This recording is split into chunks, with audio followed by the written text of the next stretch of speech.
안녕하세요, 코비에TV입니다.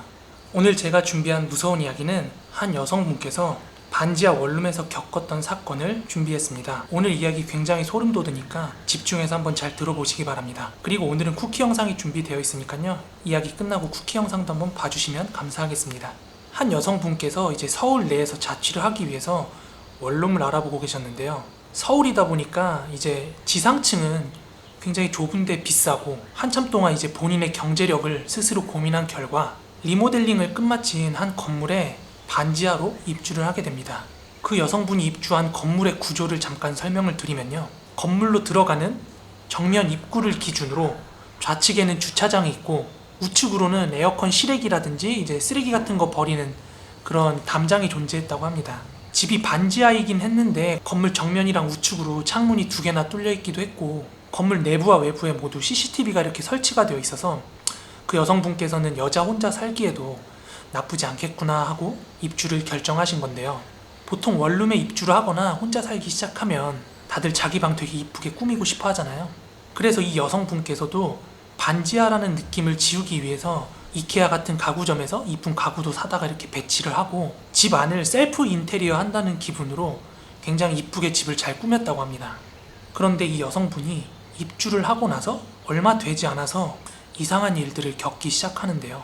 우선 화장대에 세워놨던 화장품 같은 것들이 저절로 쓰러져 있다든지, 분명히 가지런하게 정리해놨던 이부자리가 흐트러져 있다든지, 꼭 출근했다가 퇴근하고 돌아오거나 아니면은 이제 집을 장시간 동안 비웠다가 돌아왔을 때는 그렇게 집안 어딘가에 뭔가가 조금씩 이렇게 흐트러져 있는 게 보였대요. 그런데 아주 처음에는 이 여성분도 그렇게 민감하게 생각하거나 민감하게 반응은 하지 않았다고 해요.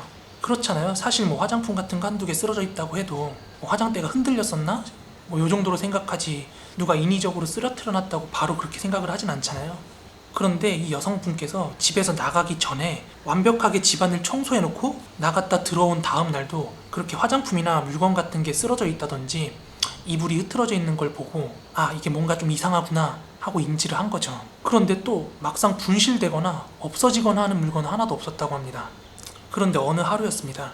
평소에는 화장품이 뭐 한두 개 정도 쓰러져 있는 정도나 아니면은 이불이 좀 흐트러져 있는 정도, 약간 신경이 쓰이는 정도였는데, 그날은 화장대 위에 있는 화장품들이 다 쓰러져 있고 이불도 굉장히 많이 흐트러져 있었다고 해요.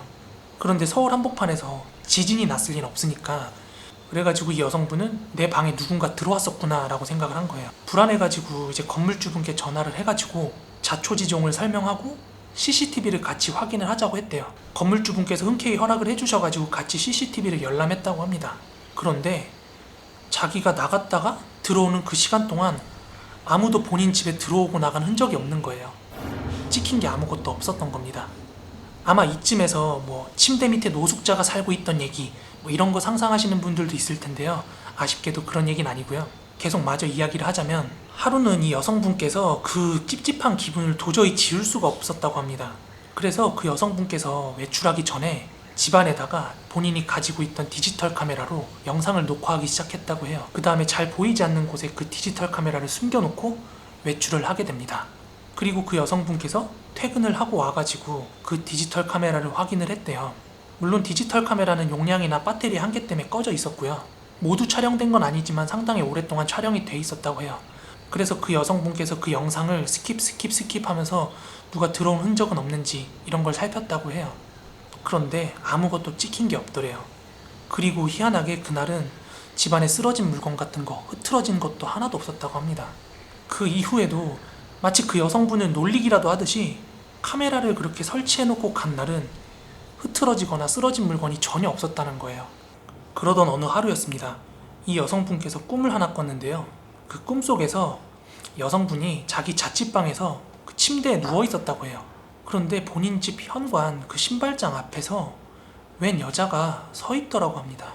그렇게 그 여자분이랑 눈이 마주쳤는데 살며시 미소를 짓더래요. 그렇게 미소를 짓던 여자분이 갑자기 깔깔깔깔깔깔거리면서 막 웃기 시작하더래요. 한참을 그렇게 미친 듯이 웃다가 갑자기 그 표정을 굳히면서 정색을 하더니 나가! 하고 소리를 치더랍니다. 그 순간 이 여성분께서 너무 놀래가지고 잠에서 깬 거예요. 꿈이긴 했지만 너무 생생해가지고 일어나서도 그 여운이 한참 갔다고 해요. 그리고 이 꿈을 꾸고 난 뒤부터는 여성분의 생각이 조금 변했대요. 원래는 이 원룸 내부에 뭔가 이 건물을 아주 잘 알고 있는 변태가 있다든지 뭐 그런 식으로 생각을 했는데, 이런 꿈을 꾸고 나니까 이게 진짜 귀신이나 심령 현상일 수도 있겠다라는 생각이 들더래요. 뭐 폴터가이스트 현상 뭐 이런 거 있잖아요. 막 물건이 저절로 날아다닌다든지 쓰러진다든지 하는 그런 현상이요. 뭐 이런 쪽으로 생각이 기울었다고 합니다. 그런데 정작 뭐 없어지는 물건도 없고 본인한테 직접적인 피해를 주는 것도 없고, 이제 이 집으로 들어와서 산 지도 얼마 안 됐기 때문에 당장 어디로 이사를 가기에 여력이 안 되는 것도 문제였고요. 그래서 이 여성분께서는 하루하루 그렇게 적응을 하면서 그냥 살았다고 해요. 그러던 어느 날 결정적인 사건이 하나 터집니다. 이제 늦은 밤에 그 여성분께서 자기 직전에 샤워를 하고 있었다고 합니다. 이제 그 원룸 화장실에서 샤워를 하고 있는데 여성분이 이제 머리를 막 이렇게 감고 있었대요. 그런데 뭐 머리를 감고 있으니까 내가 주변을 시야를 뭐 바라볼 수 있는 건 아니지만 뭔가 그 느낌적인 느낌이라는 게 있잖아요. 누군가가 나를 쳐다보고 있다는 느낌이 굉장히 싸늘하게 들면서 등골에 소름이 돋더래요. 그냥 이유가 없이. 그런 기분을 느끼면서 이제 머리를 마저 다 감고 이제 샴푸기를 제거하면서 여성분들이 이렇게 머리를 이렇게 넘기잖아요. 그렇게 여성분께서 머리를 넘기면서 이렇게 고개를 들었는데, 그렇게 고개를 들면서 의도치 않게 시선이 화장실 창문 쪽으로 꽂혔는데요. 글쎄, 화장실 창문 밖에서 웬 사람이 얼굴을 창문에 바짝 대고 그 여성분을 쳐다보고 있더랍니다.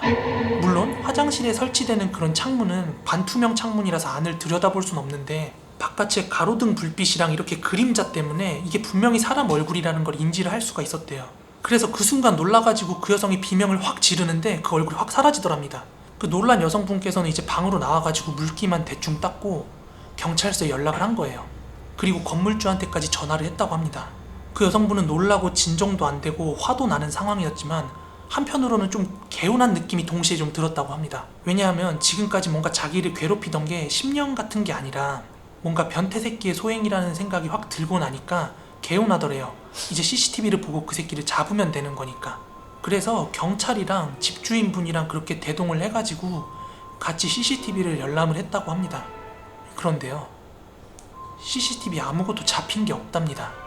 이 여성분은 한밤중에 미친년이 된 기분이었고 동시에 너무나 소름이 돋았대요. 당연한 게 본인이 직접 두 눈으로 본 게 있는데 그 화장실 창문 쪽으로 해가지고 마당을 비추고 있는 CCTV가 분명히 있는데 아무것도 찍힌 게 없으니까요. 그러니까 이 여성분의 머릿속에는 변태 새끼의 소행이 아니라 확실히 이거는 귀신의 소행이다 라는 생각이 들어서 이제 그 현장이 다 정리되고 나서 그 여성분은 찜질방에 가서 잠을 잤고요. 이 사건 이후에 도저히 그 원룸에 살 수가 없어서 집주인한테 이야기를 한 뒤에 다음 세입자를 구하겠다고 했대요. 그래서 원룸 승계를 위해서 인터넷에 글도 올리고 복덕방에도 방을 내놨다고 합니다. 그런데 다행히도 원룸 자체가 리모델링을 한 건물이기도 하고요. 이 여성분께서 평소에 집을 이쁘게 꾸며놓고 살다 보니까 집 보러 오는 사람들도 이제 반지하 같은 느낌을 받지 않고 굉장히 이쁜 방이구나 라고 생각을 한 거예요.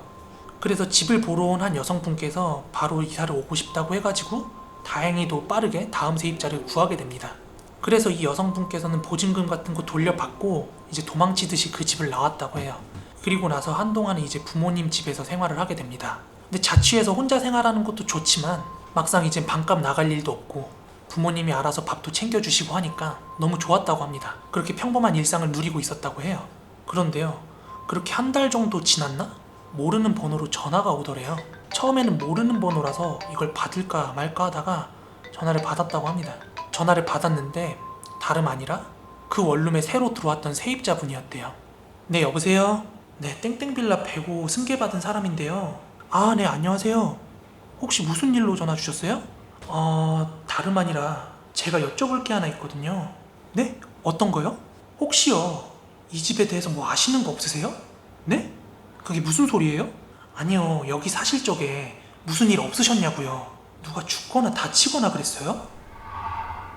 이 여성분께서는 이사를 갈 때 그 세입자 여성분한테 갑작스럽게 이제 근무지가 이동하는 바람에 이사를 가야 될 일이 생겼다고 이렇게 얘기를 했는데, 그 세입자 여성분께서는 전화기를 붙들고 한참 동안 하소연을 하더랍니다.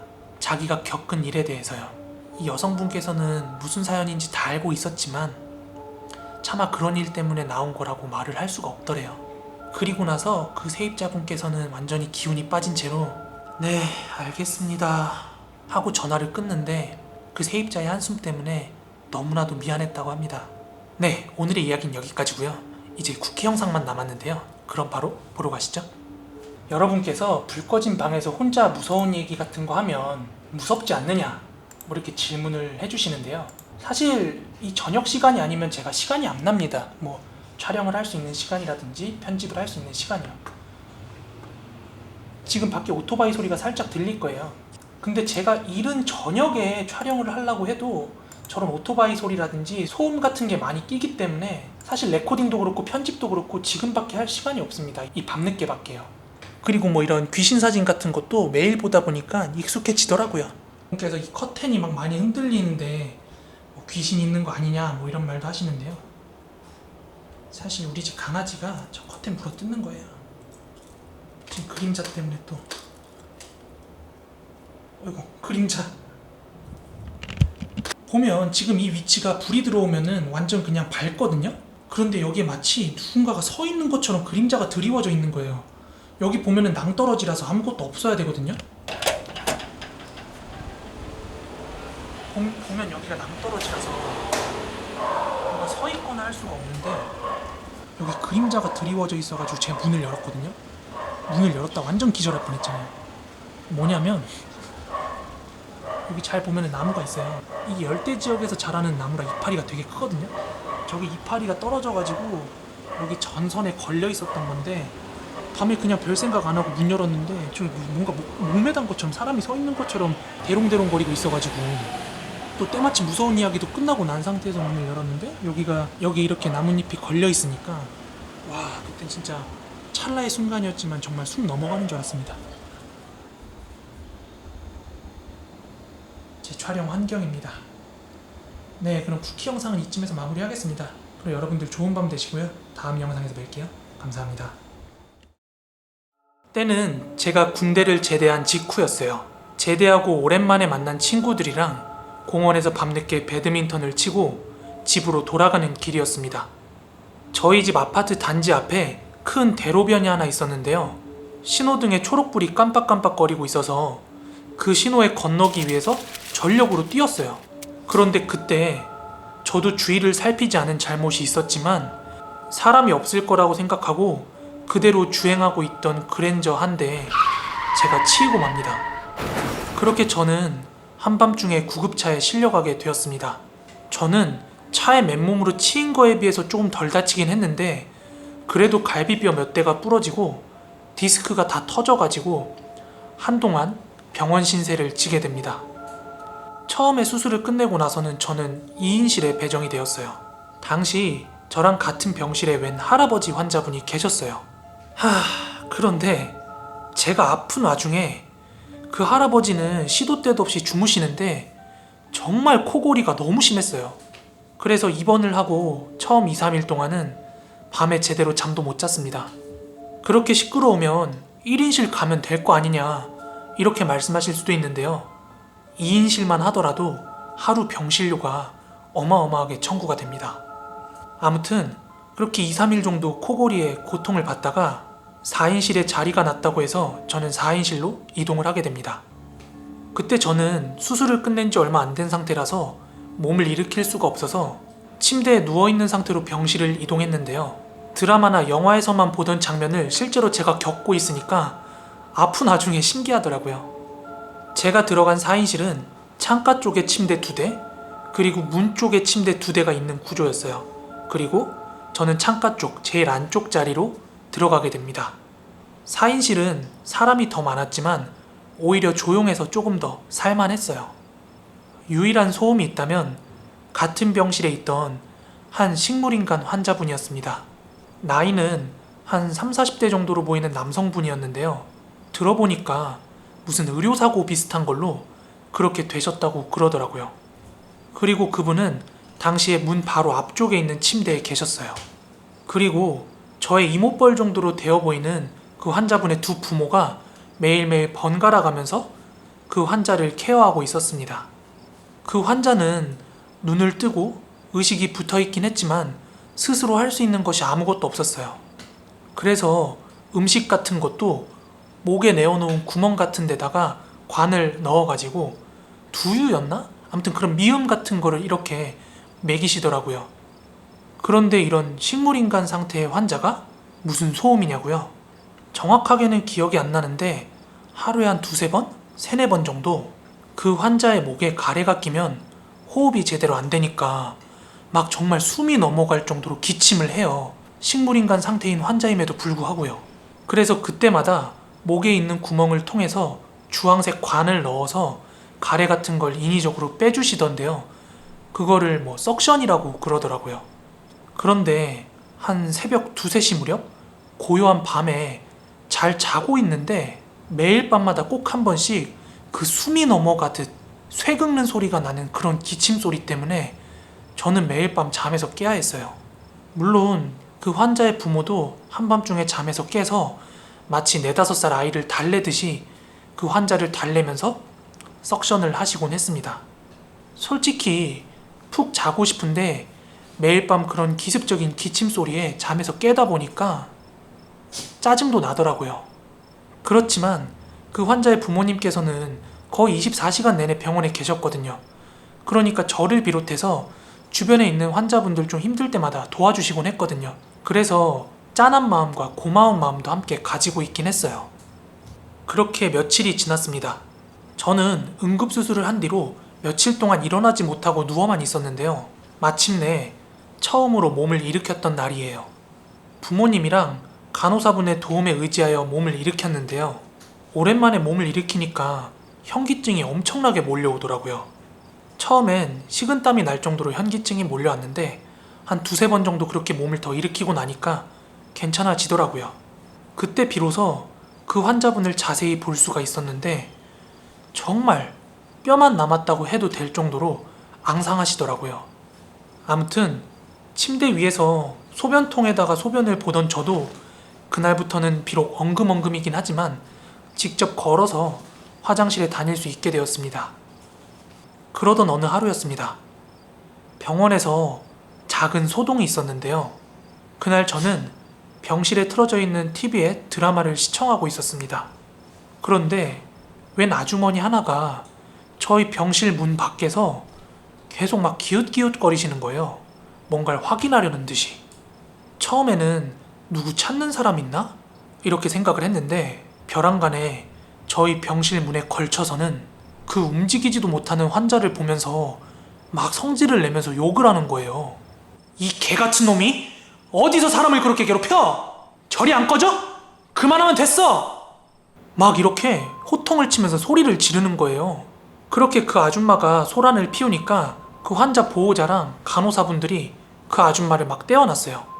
그렇게 작은 실랑이가 있었는데요. 나중에 조용해진 저녁 식사 시간에 이렇게 건너서 얘기를 들었어요. 들어보니까 건너편 병실에 있는 환자 있죠. 그분을 병문안 오신 분이라고 하더라고요. 그런데 그 아줌마의 직업이 무당이었나 보더라고요. 그래서 옆 병실에 있던 환자분의 따님께서 직접 오셔가지고 소란 피워서 죄송하다고 막 사과도 하고 그랬어요. 그리고 사건은 하루 이틀 정도 지난 뒤였습니다. 한밤중 새벽에 저는 요일을 느끼고 화장실을 가기 위해서 잠에서 깼는데요. 눈을 뜨자마자 굉장히 꼬릿꼬릿한 냄새가 풍기더라고요. 그렇게 몸을 일으켰는데 그 환자분의 어머니께서 변을 본 거를 뒤처리를 해주고 계신 것 같더라고요. 물론 그 침대에 개인 커튼 같은 건 쳐놨지만 그 커튼이 그냥 하얀색에다가 안쪽에 불빛 때문에 그림자랑 이제 냄새를 통해서 알 수가 있었던 거죠. 아무튼 2인실 같은 경우는 방 안에 화장실이 있지만 4인실이나 6인실 같은 경우는 화장실이 안에 없어서 병원 복도에 있는 화장실을 이용했어야 됐어요. 그렇게 저는 링겔 거치대를 붙들고 엉금엉금 화장실까지 가서 스스로 소변을 보고 다시 병실로 돌아오려고 화장실에서 나왔어요. 그런데 그때 그 환자분의 보호자분께서도 화장실을 가시는 것 같더라고요. 그렇게 저랑 마주쳤는데요. 코비 화장실 다녀오는구나. 아, 네. 이제는 좀 익숙해졌어요. 그리고 저는 다시 엉금엉금 걸어서 저희 병실 쪽에 다다랐는데요. 그런데 그때 문 바깥쪽으로 그 환자분이 막 숨이 넘어갈 듯이 또 기침을 하는 소리가 들려오는 거예요.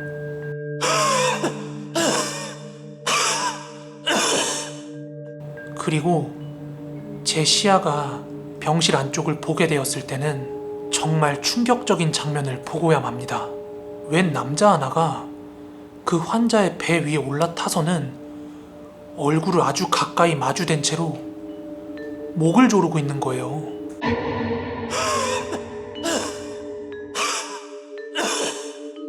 그 장면이 너무 섬찟해서 저는 차마 병실로 들어갈 수가 없었어요. 그때 저는 환자 보호자든 간호사든 누구한테든 빨리 알려야겠다 싶어가지고 막 엉거주춤한 걸음으로 빠르게 복도 중앙으로 다시 걸어가고 있었어요.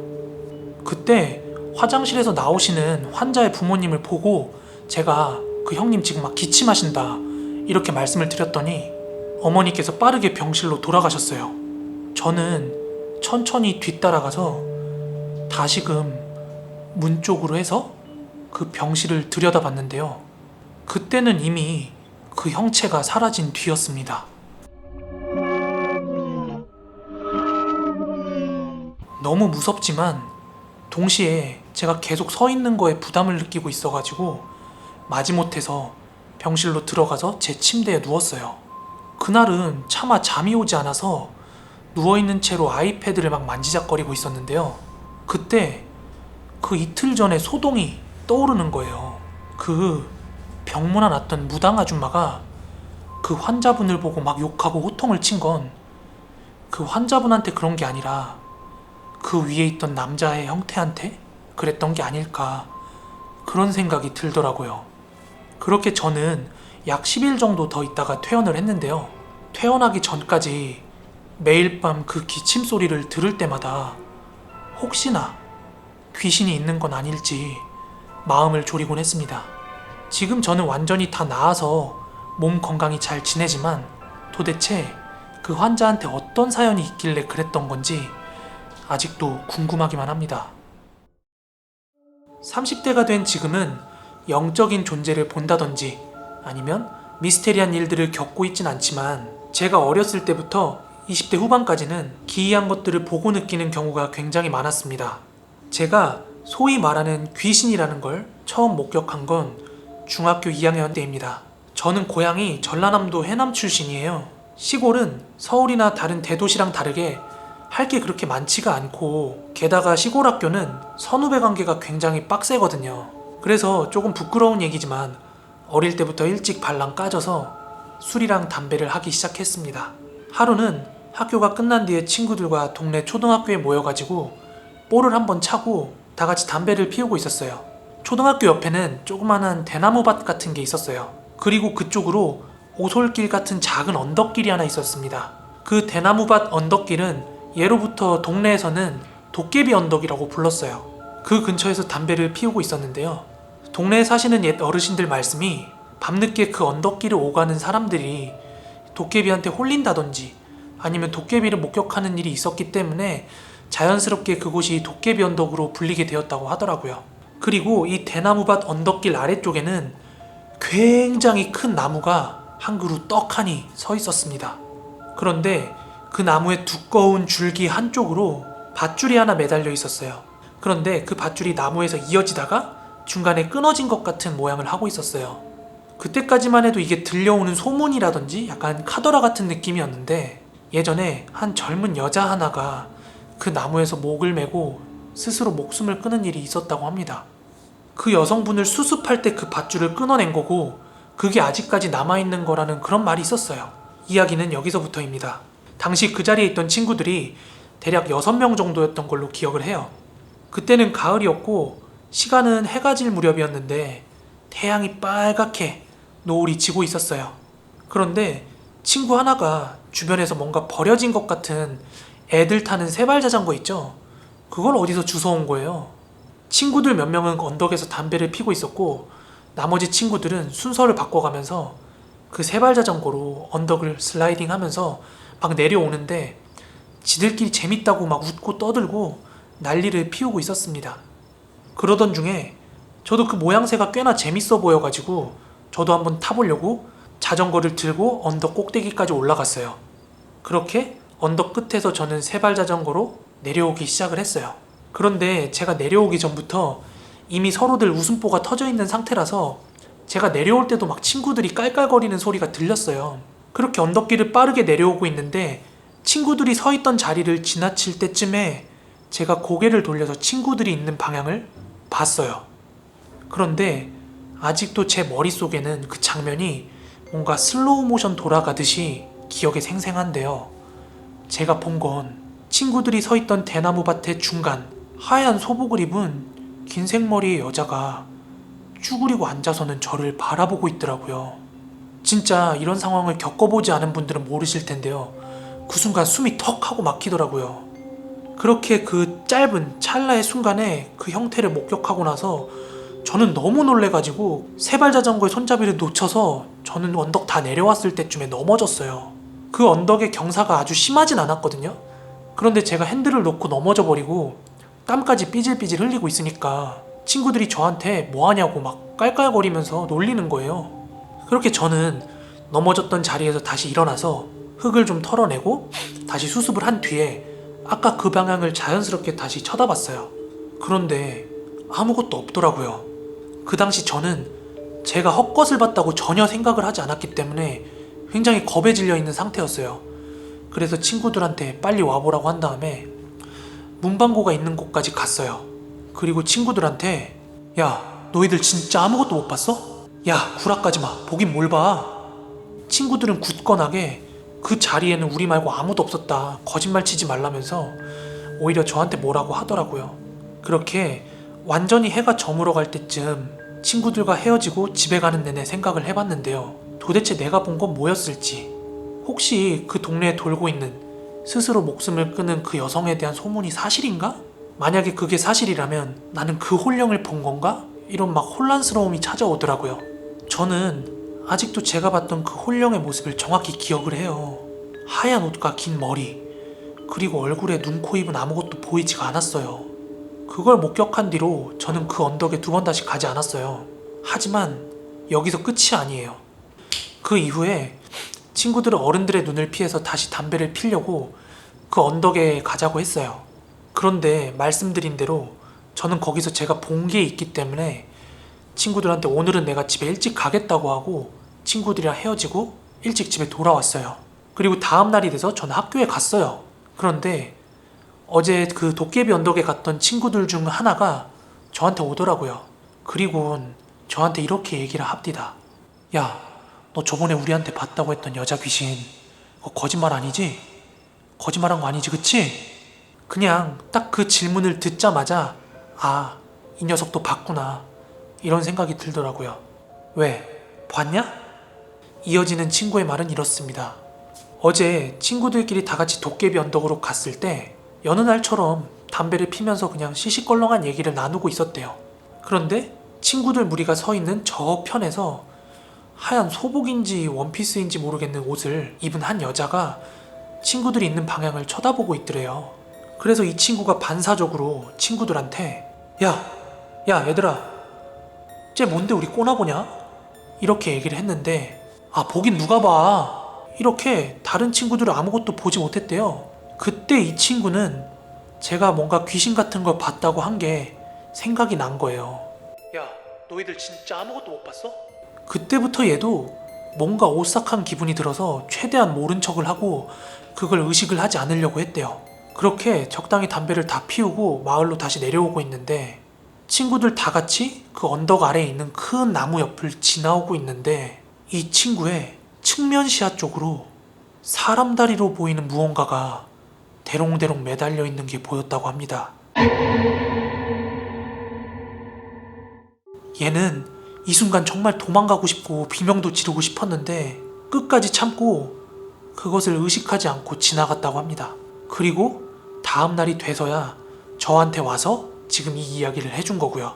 다행히도 친구는 그날 이후에 뭔가를 본다든지 기이한 경험을 하는 일은 없었습니다. 하지만 오늘의 사연이 저에게는 이 세상에 아닌 것을 보게 된 첫 번째 계기가 됩니다. 이 이야기를 듣는 여러분들께서 저의 이야기를 더 듣고 싶다면 다음에 더 들려드리도록 하겠습니다. 오늘 준비한 무서운 이야기는 짧지만 임팩트가 아주 강한 소름 돋는 썰 몇 가지를 묶음으로 준비했어요. 흔하다면 흔한 소재일 수 있는데 저의 방식으로 여러분들이 한껏 공포감을 느낄 수 있도록 이야기를 풀어보도록 하겠습니다. 그럼 첫 번째 이야기 시작하겠습니다. 이 첫 번째 무서운 이야기의 글쓴이는 내가 겪은 인생 최고의 소름썰이라고 그렇게 글을 썼습니다. 잘 상상해서 한번 들어보세요. 이분이 중학생 무렵에 집에 하얀 강아지를 한 마리 키웠다고 합니다. 그런데 그분 집에 창고로 쓰는 방이 하나 있었대요. 가족들이 사용하지 않고 그냥 물건만 쌓아두는 그런 창고로 쓰는 방이요. 그런데 그 강아지가 하루가 멀다 하고 그 창고 앞에 가가지고 계속 막 짖더래요. 그래서 날아다니는 파리나 모기가 있나 싶어가지고 보면 또 그건 아닌데 유독 그 창고 앞에서 그렇게 막 짖어대더래요. 그런데 강아지가 그렇게 매일 짖어대니까 가족들은 그냥 그러려니 하고 익숙해졌다고 합니다. 그런데 하루는 그분의 이제 삼촌의 가족이 단체로 해외여행을 가기로 했대요. 그런데 강아지 애견 호텔에 맡기면 비싸니까 강아지 며칠만 좀 봐달라고 하고 그분 가족들한테 삼촌께서 키우는 강아지를 한 마리 맡겼대요, 집에. 그래서 한동안 그 집에서 2마리의 강아지를 맡아서 기르고 있었는데요. 어느 날이었습니다. 그런데 그날은 가족들이 다 집에 없고 글쓴이만 집에 있었대요. 그런데 기억하기로 당시 시간이 저녁 10시쯤 된 시간이었다고 해요. 그런데 사이좋게 잘 놀던 2 강아지가 갑자기 뭔가 약속이라도 한 듯이 창고 앞으로 막 뛰어가서 창고 문을 보면서 미친 듯이 막 짖더래요. 그런데 평소에는 그냥 문을 보면서 왈왈 하고 짖어대던 강아지가 그날따라 막 깨갱도 되면서 하면서 막 으르렁 대기도 하더래요. 그런데 글쓴이 분께서는 집에 혼자 있었으니까 약간 기분이 오싹한 김에 그냥 냅다 소리를 쳤대요. 뭔데? 있으면 나와봐! 이렇게 소리를 쳤대요. 그런데 이 말이 끝나기가 무섭게 2마리 강아지가 동시에 허공을 보면서 짖으면서 글쓴이 쪽으로 막 뛰어오더래요. 그 이후에 울면서 가족들을 기다렸는데 1분이 1년처럼 느껴질 정도로 정말 오싹했던 경험이라고 합니다. 자, 그럼 2번째 이야기 시작하도록 하겠습니다. 이 2번째 사연에 글쓴이의 아버님께서는 직업이 택시 운전기사였다고 합니다.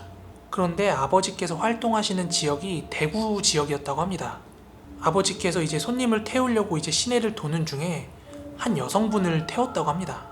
어디로 가드릴까요? 현대공원으로 가주세요. 이렇게 탑승객 분께서 현대공원으로 가달라고 했다고 합니다. 저는 대구를 살지 않아서 모르겠지만 대구 사시는 분들은 다 안다고 하더라고요. 현대공원이란 곳이 공동묘지라서 굉장히 어둡고 으스스한 그런 분위기가 있대요. 그래서 그 아버님께서 이제 택시를 출발시키면서 그 여성분한테 한번 물었대요. 아가씨, 지금 이 시간에 거기는 무슨 일로 가시는 거예요? 네, 볼 일이 있어서요. 그렇게 그냥 볼 일이 있다고만 얘기를 하더랍니다.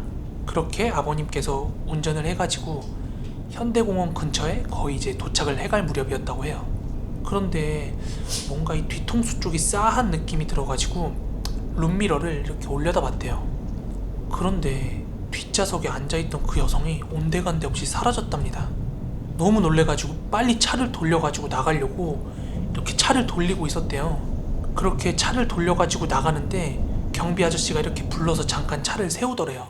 그렇게 이제 경비 아저씨께서 여쭸대요. 여기는 무슨 용무로다가 들어오셨대? 이렇게 물으시길래 어떤 손님을 태우고 현대공원까지 와달라고 해가지고 와서 도착해서 보니까 온데간데 그 승객이 없더라. 이렇게 경비 아저씨한테 얘기를 했대요. 그랬더니 경비 아저씨로부터 돌아온 말이 굉장히 충격적입니다. 에휴, 오늘만 아저씨 같은 기사가 3번이나 왔어. 택시기사분들이야 워낙 전국 방방곳곳을 잘 돌아다니시고 밤늦게도 잘 돌아다니시다 보니까 이런 종류의 괴담류가 많은 것 같은데 언제 들어도 약간 소름 돋는 게 택시 괴담인 것 같습니다. 자, 3번째 이야기입니다. 이번 이야기는 그냥 꿈과 관련된 이야기입니다. 한 남성분께서 꿈을 꾸셨다고 합니다. 꿈속에서 이제 여자친구랑 같이 고깃집을 갔대요. 그래서 고깃집에서 자리를 잡고 이제 고기를 구워 먹으려고 하는데 이제 주변에 손님이 많으니까 이렇게 한번 쭉 둘러봤대요. 그 꿈속에서.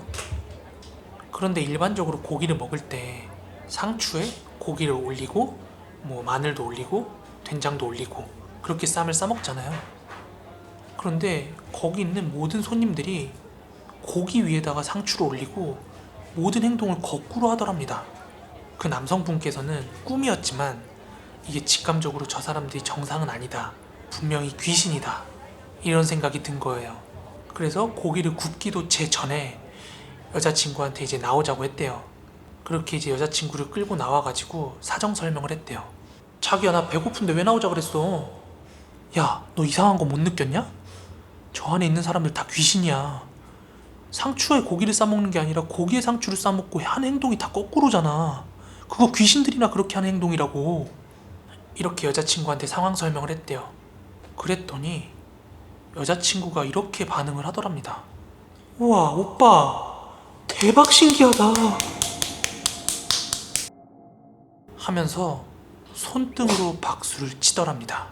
뭐 이 세 번째 이야기는 꿈이기도 하고 뭐 워낙 유명한 이제 손등 박수 이야기니까 믿거나 말거나입니다.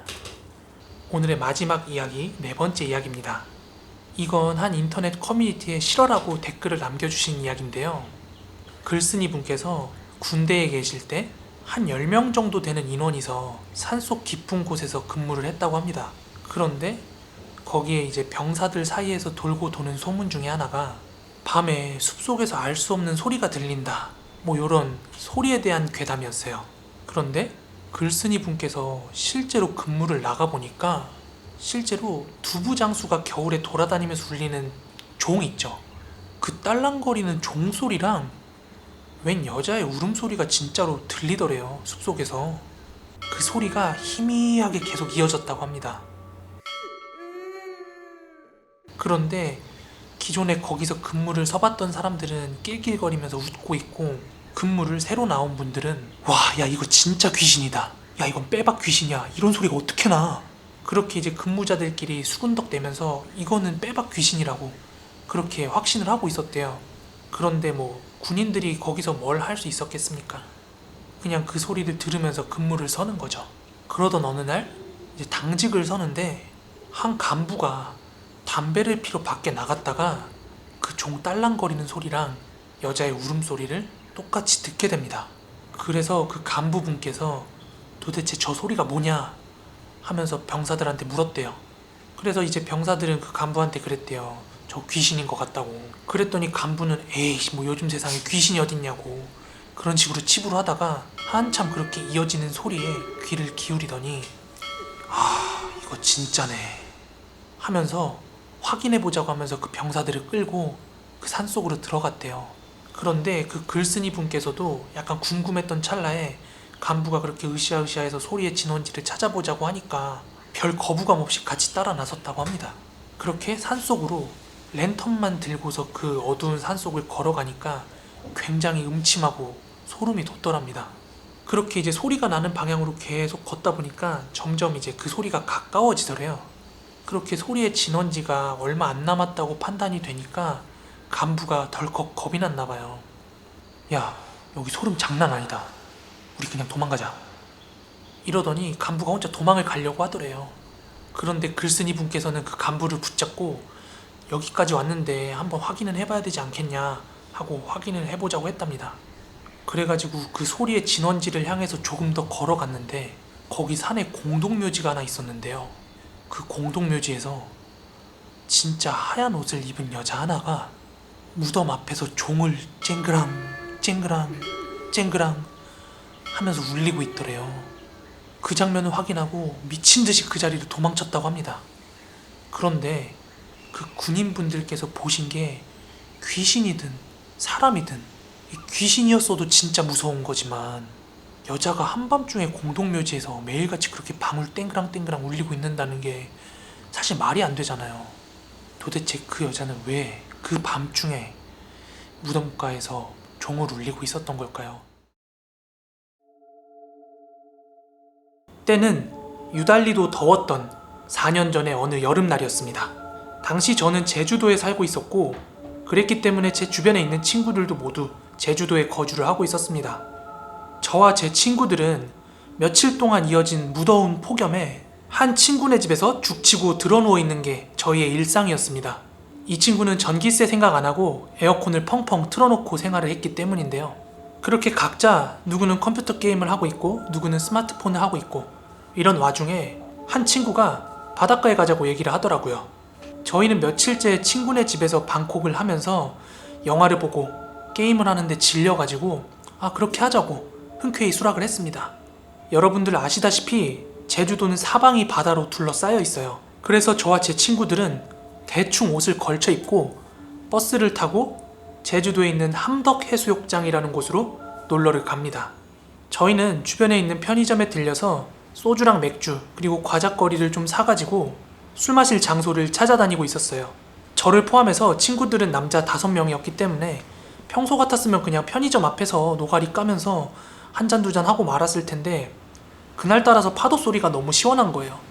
그리고 그때는 물도 적당히 빠져있던 터라 모래사장 위에서 다 같이 둘러앉아서 술을 먹기로 합니다. 날은 더웠지만 시원한 파도 소리가 들려오고 선선하게 바람이 불어오니까 썩 기분이 나쁘지 않더라고요. 그렇게 저희 친구들은 모래사장에 둥글게 앉아가지고 두런두런 이런 이야기를 나누고 있었어요. 그렇게 모래사장 위에 5명이 둥글게 앉으니까 저랑 제 옆에 있던 친구 동훈이는 바다 쪽을 정면으로 바라보고 있었고요. 나머지 친구 3명은 바다를 등지고 앉는 형세였죠. 저희는 여자 얘기도 하고 미래에 대한 얘기도 하고 그렇게 즐겁게 이야기를 나누고 있었어요. 그렇게 한참 동안 얘기를 나누고 있는데 제 옆에 있던 친구 동훈이가 바다 쪽을 보면서 뭔가 인상을 찌푸리면서 자세히 보려고 하는 듯한 눈빛 있죠. 막 이렇게 집중해서 뭘 봐요, 찌푸리면서. 그래서 저는 야, 너 뭐해? 왜 그러냐고 동훈이한테 물었어요. 그랬더니 동훈이가 바닷가 쪽을 손으로 가리키더니 저쪽에 뭐가 있는 것 같다고 그러는 거예요. 그래서 동훈이가 손가락으로 가리킨 방향을 저도 한번 자세히 봤어요. 그런데 어느 정도 거리는 있었지만 정말 분명하게 그 형체를 저도 봤거든요. 뭔가 새하얀 사람의 얼굴처럼 생긴 형태였는데요. 앞면의 윤곽들이 구분이 안 될 정도로 퉁퉁 불어있더라고요. 그런데 머리카락이 길었던 걸로 봐선 여성으로 추측이 되는데 이 얼굴의 형태가 물 위로 얼굴만 나왔다가 들어갔다를 계속 반복을 하고 있는 거예요. 저희가 술을 마시고 있긴 했지만 얼마 마시지 않은 상황이라서 전혀 취기가 올라와 있는 상태는 아니었거든요. 그래서 저는 멀쩡한 제 두 눈으로 그걸 똑똑히 목격하고 난 뒤에 정말 놀라서 비명이 목 끝까지 차올랐어요. 하지만 그런 느낌 있죠. 여기서 제가 비명을 지르면 그 형태가 뭔가 날 바라볼 것 같은 그런 느낌. 그래서 저는 바다를 등지고 있는 나머지 친구 3명한테 얘기를 했어요. 야야, 니들 뒤쪽으로 이상한 거 있어. 한번 봐봐. 이렇게 굉장히 조심스럽고 조용히 얘기를 했는데요. 나머지 친구들이 동시에 뒤를 돌아서 바다 쪽을 봤는데 보이긴 뭐가 보이냐고 그러는 거예요. 되려 저희 보고 시시한 장난을 친다고 역장난을 치더라고요. 니네 어깨에 있는 거 뭐냐 이런 식으로요. 그때서야 저는 직감적으로 느낄 수가 있었는데 저거는 시신 같은 것도 아니고 귀신이다 이런 확신이 들더라고요. 하지만 친구들이 있긴 뭐가 있냐고 그렇게 얘기한 뒤로 저희도 다시 바닷가를 봤는데 아무것도 보이지가 않는 거예요. 지금 생각하면 그때 얼른 자리를 떴어야 되는데 저희는 별일 없겠지 하면서 이어서 술을 마시고 있었어요. 그리고 나서 다시 한참을 저 역시도 이제 취기가 올라올 정도로 술을 마시고 있었는데요. 갑자기 제 오른쪽 허벅지 한편이 점점 뜨거워지기 시작하는 거예요. 겨울에 주머니에 넣어놨던 핫팩이 갑자기 뜨거워지면 이 허벅지에 열이 오르잖아요. 그렇게 점점 뜨거워지더니 정말로 바지에 불이 붙었나 싶을 정도로 너무 뜨거워지는 거예요. 갑자기 뜨거워. 뭐야 너무 뜨거워서 뭐지? 하고 벌떡 일어서는 순간 갑자기 첨벙 하는 소리와 함께 제 종아리까지 물이 차올라 있는 거예요. 멀쩡히 술을 마시다 말고 허벅지에 불타는 느낌이 들어서 벌떡 일어났는데 종아리에 물까지 차 있고 이게 무슨 상황인가 싶어가지고 상황 파악을 하려고 하는데 보통 여러 사람이서 술을 마시고 있다가 저처럼 누가 벌떡 일어나면 다들 왜 그래? 하고 반응을 하는 게 보통이잖아요. 그런데요, 제가 벌떡 일어난 상태에서 친구들을 내려다보고 있을 때는 얘네들이 뭔가 넋이 나간 것처럼 태연하게 막 웃고 있는 거예요. 게다가 바다를 등지고 앉아있던 그 친구들의 약 1m 정도의 뒤편에서 아까 봤던 그 여성의 머리가 굉장히 빠른 속도로 물 위로 올라왔다 내려갔다를 반복을 하고 있는 거예요. 저는 사람이 갑작스럽게 귀신을 보면 몸이 굳어버린다는 말 있죠. 그게 순간 뭔 말인지 알겠더라니까요. 아까는 그 형체가 멀리 있어가지고 퉁퉁 불었다 정도만 보였는데 이게 지금은 제 코앞에 있는 거잖아요. 얼굴은 퉁퉁 불어있는데 입이라고 생각되는 구멍 하나만 활짝 찢어져 있더라고요. 정말로 그때는 내가 귀신에 지금 단단히 홀렸구나 이런 생각과 함께 죽는 건가? 이런 생각이 들더라고요. 그렇게 귀신이라고 생각되는 형체를 보고 제 몸은 굳어 있었는데 다시 한번 제 허벅지 쪽이 너무 뜨거워오기 시작하는 거예요. 그렇게 정신이 번뜩 돌아오더라고요. 그리고 이대로 있으면 안 되겠다 싶어서 애들을 정신 차리게 해서 데리고 나가려고 옆에 있는 동훈이의 뺨을 먼저 한 대 때렸어요. 동훈이는 그렇게 뺨을 한 대 맞고 나니까 정신을 차리면서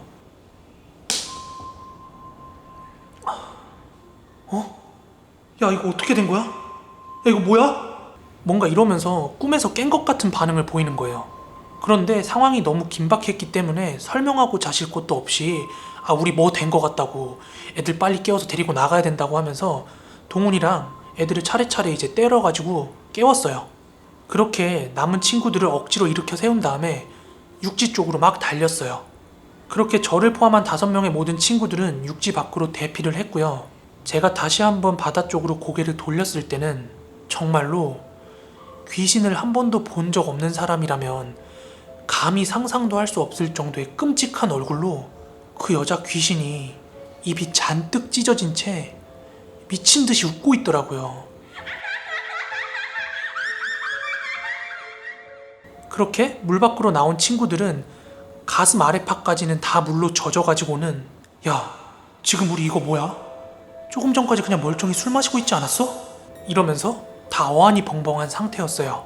야, 술이고 뭐고 일단 사람 많은 데로 좀 가자. 그렇게 저희는 말이 끝나기 무섭게 편의점으로 달리기 시작했습니다.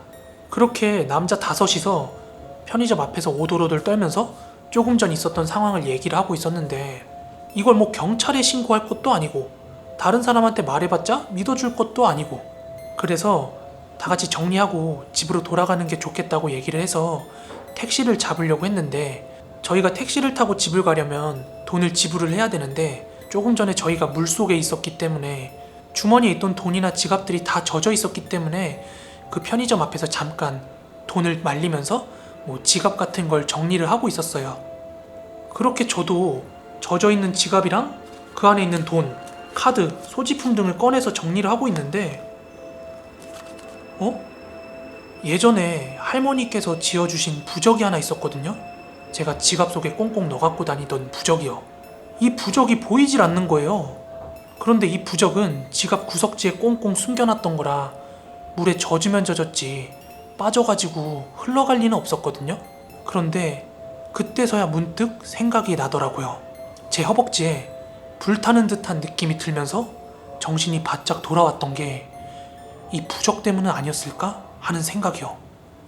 저는 개인적으로 그렇게 믿고 있습니다. 게다가 제가 이 믿음을 확신하게 된 계기가 있었는데요. 그날 친구들이랑 각자 집으로 돌아간 뒤에 저는 젖은 옷을 벗어야 되니까 세탁동 앞에 가서 제 옷을 다 벗었어요. 그런데 제 허벅지 쪽에 제가 접어놨던 부적 사이즈보다 약간 작은 정도로 빨갛게 피멍이 하나 들어있더라고요. 그래서 그런지 그 부적이 절 살렸다는 생각을 지금까지도 지울 수가 없습니다. 아무튼 이 사건 뒤로 저와 제 친구들은 여름 휴가철에 아주 사람이 많을 때가 아니면 굳이 저희끼리 조용한 밤바다를 가는 일은 단 한 번도 없었습니다. 이상 저의 이야기를 마치도록 하겠습니다. 때는 지난 사연에서 시간이 지나 제가 고등학교 1학년이 됐을 때입니다. 저는 해남 공업고등학교에 입학을 하게 되었습니다. 그 당시에도 여전히 친구들과 몰려다니는 걸 굉장히 좋아했는데요. 그러다 보니까 학교가 끝나면은 노래방이나 아니면 오락실에서 시간을 때우는 게 일상이었어요. 동네가 시골 동네이고 서울이나 대도시와 달리 할 수 있는 게 많이 없어서 그 당시 조금 논다고 하는 친구들은 노래방이나 오락실에서 시간을 때우는 경우가 굉장히 많았습니다. 그렇게 오락실 같은 데서 시간을 때우다가 적당히 해가 질 때쯤 되면 저희는 다 같이 친구들이랑 뭐 5,000원이면 5,000원, 만원이면 만원 이렇게 돈을 서로 모았어요. 어린 놈들이 또 뭘 안다고 소주 큰 거, 새우깡이나 과자 같은 거 몇 개, 그리고 디스플러스 이런 것들을 사러 갔어요. 그 당시 저희는 고등학교 학생 신분이었고 교복을 입고 있었던 건 물론이고 주민등록증 같은 게 있을 리가 만무했죠. 그래서 일반 마트나 편의점은 이용할 수가 없었어요. 그렇지만 여긴 시골이잖아요. 구석진 마트 같은 데 잘 뒤져보면 할머니들께서 운영하시는 곳이 있어요. 그런데 가서 그냥 뭐 아버지, 할아버지 심부름 왔다 이러면서 달라고 하면 그냥 속는 셈 치고 파시는 분들이 계셨습니다. 소위 말해서 저희들끼리는 그런 데를 뚫리는 곳이라고 얘기를 했죠. 아무튼 저희 친구들끼리는 항상 술팀, 안주팀을 나눠서 장을 봤어요. 왜냐하면 과자 같은 거는 누가 사러 가도 다 팔잖아요. 하지만 술이나 담배 같은 거는 아무리 뚫리는 곳이라고 할지라도 조금 사가 보이는 애들이 가야 잘 주시긴 했어요. 그렇게 저희는 술팀과 안주팀을 나눠서 각자 찢어지게 되었고요. 각자 필요한 것들을 사서 산에 있는 팔각정에서 모이기로 했습니다. 그 당시 해가 진 팔각정은 워낙 어두웠어요. 그래서 촛불을 켜거나 주변에 야경 또는 달빛에 의존을 해가지고 술을 마셔야만 했습니다. 그러다 보니 당시 저희처럼 발랑 까진 고등학생들이 술을 먹기에는 딱 좋은 장소였습니다. 그렇게 저와 친구들 팀은 먼저 팔각정에 도착을 해서 담배를 피면서 다른 아이들을 기다리고 있었어요. 그렇게 한참 기다리고 있었더니 산 아래에서 휴대폰으로 길을 비추면서 올라오는 친구들이 보이더라고요. 그렇게 저희 친구들은 팔각정에 모두 모여서 술이나 과자, 담배 같은 걸 다 세팅을 해놓고 저희끼리의 일탈을 시작을 했습니다. 동네에 있는 여자아이들한테도 연락을 해서 팔각정으로 다 불러 모았어요. 그렇게 저희는 신나게 술을 먹었고 뭐 어른들 하는 술게임 같은 것도 흉내를 내고, 그리고 고등학생들이 술을 먹어봤자 얼마나 잘 먹겠어요. 그냥 친구들이 먹으니까 기분에 따라 마시는 거지. 그러다 보니까 막 옆에서는 오바이트 하는 친구들도 있었고, 여자아이들도 같이 술을 먹다 보니까 서로 마음이 맞는 애들은 중간에 구석진대로 막 사라지기도 하고 그랬습니다. 그렇게 하나둘씩 아이들이 취하거나 아니면 짝짝이 뭐 사라진다든지 그렇게 분위기가 뭔가 파하는 분위기가 됐어요. 뭐 시간도 늦기도 늦었고 저희는 그 자리를 정리를 했습니다. 저희가 술을 마신 그 팔각정에서 내려오면 해남 문화예술회관이라고 큰 건물이 하나 있어요. 저희 친구들은 팔각정에서 다 내려와서 그 앞에서 음료수를 한 잔씩 하고 다 각자 헤어졌습니다. 당시 저는 해남고등학교 옆에 구교리 공간아파트라는 곳에 살고 있었어요. 친구들 중에서는 저희 집이 가장 멀었고 또 방향도 같은 친구들이 없어서 비틀비틀 거리면서 혼자 걸어가고 있었습니다. 그렇게 비틀비틀 걸으면서 해남공고 인근을 지나고 있는데 제가 그 며칠 전부터 장이 안 좋아서 계속 설사를 하곤 했어요. 그런데 오늘은 좀 괜찮아졌다고 생각을 해서 술을 마셨는데 갑자기 배에 알코올이 들어가서 그런 건지 미친 듯이 꼬르륵거리면서 갑자기 막 아랫배에 통증이 오는 거예요. 그때 제가 지나고 있던 해남공고 앞에는 서림공원이라는 공원이 하나 있었어요. 그 공원은 해가 쨍쨍한 여름에도 햇볕이 잘 들지 않을 정도로 나무가 무성한 곳이었습니다. 그 공원 안에는 조그만한 사당도 하나 있었어요. 저도 이 사당에 대해서 자세히 알진 못해요. 하지만 무슨 조선시대부터 있었던 사당이라는 둥 뭐 그런 말이 있었던 걸로 기억을 합니다. 적어도 제가 알고 있기론 그렇게 알고 있었어요. 아, 그리고 참고로 이 서림공원은 여자 귀신으로 굉장히 유명한 곳이었어요. 제가 초등학교 시절에 MBC 이야기 속으로라는 TV 프로그램에서도 이 공원에서 귀신이 출몰한다고 방영을 할 정도로 유명했습니다. 전에 말씀드린 대로 저는 여러 번 귀신을 봤지만 볼 때마다 귀신은 무섭습니다. 하지만 누군가랑 귀신 이야기를 한다든지 같이 공포영화를 보는 건 참 좋아했어요. 앞뒤가 안 맞는 것 같지만 제가 그래요. 뭐 아무쪼록 이야기로 다시 돌아와서 제가 집까지 빠르게 지름길로 가려면 그 오래된 사당 옆 오르막길이 있는 골목으로 가면 됐고요. 지름길이 아니라 큰 길로 가려면 공원 도로를 따라서 쭉 나가서 돌아가야만 했습니다. 하지만 그때 배가 너무나 많이 아파와서 조금이라도 방심을 하면 바지에 쌀 것만 같은 느낌이 들어서 일단 미친 듯이 막 뛰기 시작했어요. 그렇게 식은땀을 삐질삐질 흘리면서 공원을 가로질러 뛰고 있었는데 제 눈앞에 화장실이 하나 보였습니다. 이 공원에는 낡은 구화장실이 있고 새로 지은 신화장실이 있는데 제 눈앞에 보인 건 신화장실이었어요. 지은 지 얼마 안 돼서 깨끗하고 그 당시에도 불이 켜져 있었어요. 그렇게 급하게 남자 화장실 앞까지 가서 문을 여는데 남자 화장실 문이 잠겨 있는 거예요. 너무 급했기 때문에 옆에 있는 여자 화장실의 문을 슬쩍 열어봤는데 문이 열리더라고요. 순간 망설였습니다. 여자 화장실은 기숙사 생활을 하는 여자애들이 담배를 핀다든지 그런 용도로 이용한다는 걸 알고 있었거든요. 그래서 혹시나 들어갔다가 누굴 마주친다든지 제가 볼일을 보고 있는데 누가 들어올까봐 잠깐 망설이긴 했는데 급동 앞에서는 갈등도 잠시 에라 모르겠다 하고 여자 화장실로 들어갔습니다. 들어가자마자 변기칸 문을 열려고 하는데 문이 잠겨 있는 거예요. 당시 화장실 안에는 일반 변기칸 하나, 장애인용 변기칸 하나, 그리고 세면대 정도가 있는 작은 화장실이었거든요. 여러분들 그거 아시죠? 장애인 칸은 위급 상황 대비해가지고 잠금 장치가 없어요. 드르륵 드르륵 하면서 좌우로 밀고 닫는 그런 플라스틱 문이었어요. 그래서 생각할 것도 없이 문을 열고 들어가서 바로 바지를 내렸는데 정말 간발의 차이로 실수를 면할 수 있었습니다. 정말로 그 긴박했던 상황에서 몇 초 만에 평온함이 찾아오더라고요. 그리고 그렇게 긴박하게 화장실까지 뛰어오면서 이미 술은 완전히 다 깨버렸습니다. 그런데 사람이 화장실 들어갈 때랑 나올 때 맘이 다르다고 하잖아요. 저도 그렇게 변기에 앉아서 볼일을 보고 살만해지니까 다른 생각이 들더라고요.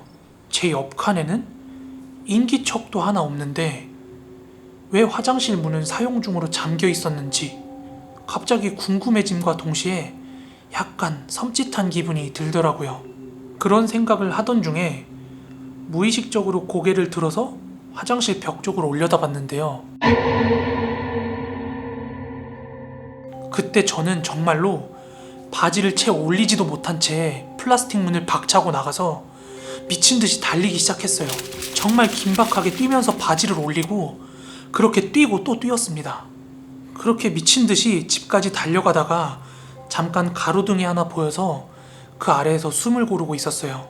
그런데 제 손바닥과 얼굴에서 피가 나고 있는 거예요. 제가 화장실에서 튀어나오는 순간 그 플라스틱 문이 깨지고 부서지면서 제 손이랑 얼굴이 찢어졌던 거예요. 정말 그때 온몸이 덜덜 떨리고 다리가 풀려서 그대로 주저앉고 말았어요. 저는 아주 또렷하고 똑똑히 보았습니다. 제가 화장실에서 고개를 들어 화장실 벽으로 올려다봤을 때 그 여자의 눈과 저의 눈은 서로를 보고 있었습니다. 길게 늘어진 검은 생머리, 창백함? 아니, 핏기가 아예 하나도 없는 하얀 피부, 흰자가 없었던 검은 눈동자, 그리고 무표정한 얼굴까지. 만약 그게 사람이었다고 한들 변기에 올라가서 매달리지 않는 한 그렇게 저를 바라보고 있을 수가 없는 자세였거든요. 그렇게 저는 그 가로등 밑에서 도저히 움직일 엄두가 안 나서 누나한테 전화해서 나 좀 데리러 오라고 그렇게 얘기를 하고 누나랑 같이 집에 들어갔어요. 그렇게 집에 가서는 긴장도 풀리고 술도 먹었는데도 불구하고 그 귀신의 임팩트가 너무 강해서 쉽게 잠이 오지가 않더라고요. 저는 혹시라도 단 1%라도 사람이었을 가능성은 없었을까? 그런 생각을 하고 있었지만 도저히 이거는 사람이라는 결론이 안 나더라고요. 정말 찰나의 순간이었지만 귀신이 매달려 있을 때 그 손톱의 모습 하나하나까지 다 머릿속에 선명하게 기억에 남아 있었거든요. 지금은 확실히 말씀드릴 수 있는 게요. 귀신이랑 사람의 기운 자체가 달라요. 그렇다면 저는 사람들의 입방아에 오르내리던 그 서림공원에 여자 귀신을 본 걸까요? 그 일이 있고 난 뒤에도 친구들이랑 대낮에 그 근처를 종종 지나는 일이 있었는데요. 한 번은 너무 궁금해서 친구 중에 여자애한테 여자 화장실에 사람이 있는지 없는지 확인해달라고 그러고 키가 큰 친구랑 한번 그 안을 둘러봤어요. 그런데 키가 180인 제 친구가 변기에 올라서서 그 벽에 매달려도 겨우 눈이랑 코 정도만 반대편에서 볼 수 있는 정도였어요. 그러니까 일반적인 체구를 가진 여성이 거기에 매달려서 저를 그렇게 쳐다보고 있었을 리는 절대 없었던 거죠. 이 세상의 것이 아님을 다시 한번 느꼈습니다.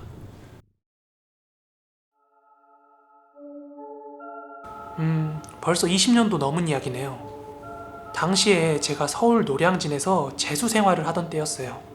여러분 잘 아시다시피 노량진에는 고시원이나 재수학원이 워낙 많아요. 저도 꼴에 눈이 높아가지고 원하는 대학에 가고 싶어서 재수 생활을 꽤 길게 했습니다. 그러던 어느 하루였는데요. 아직도 선명하게 기억이 나는 게 그 당시 여름이 매우 더웠어요. 그래서 너무 덥기도 하고 고시원에 처박혀가지고 공부를 하는 게 너무 답답한 거예요. 마침 학원도 쉬는 날이었거든요. 그래서 스트레스를 풀기 위해서 등산이나 가야지 하고 마음을 먹고 예전에 친구한테 저렴하게 산 4인용 텐트가 있었거든요. 그 텐트랑 배낭을 짊어지고 등산을 가기 위해서 준비를 합니다. 그렇게 대낮부터 마트에 들려가지고 라면이랑 참치랑 기타 먹을 것들을 좀 샀어요. 그렇게 먹을 것들을 간단하게 챙겨서 이제 배낭에 채비를 하고요. 기차를 타기 위해서 청량리역으로 출발을 했습니다. 당시에 제가 가려던 산이 용문산이었거든요. 그래서 청량리역에서 완행기차를 타고 용문역까지 가게 됩니다. 산 입구에 도착하니까 시간이 대략 5시 30분쯤에서 한 6시 사이로 기억을 하거든요. 원래는 입산료를 내야 되는데 공무원분들이 다 퇴근을 하셔가지고 이게 웬 떡이냐 싶어가지고 공짜로 입산을 했습니다. 그리고 하나 말씀을 안 드린 게 있는데 그냥 당일날 등산을 올라갔다 내려오려고 간 게 아니었고요. 그 다음 날인 월요일이 제헌절이었기 때문에 어차피 그날도 학원이 쉬는 날이라서 산에서 하루 자고 오려고 1박 2일 작정을 하고 간 거였어요. 그렇게 용문산 입구를 들어섰는데요. 용문산 입구 들어가자마자 왼편에는 캠핑장이 있거든요. 그런데 마침 한 고등학교에서 그 RCY 같은 서클 동아리 같은 거 있잖아요.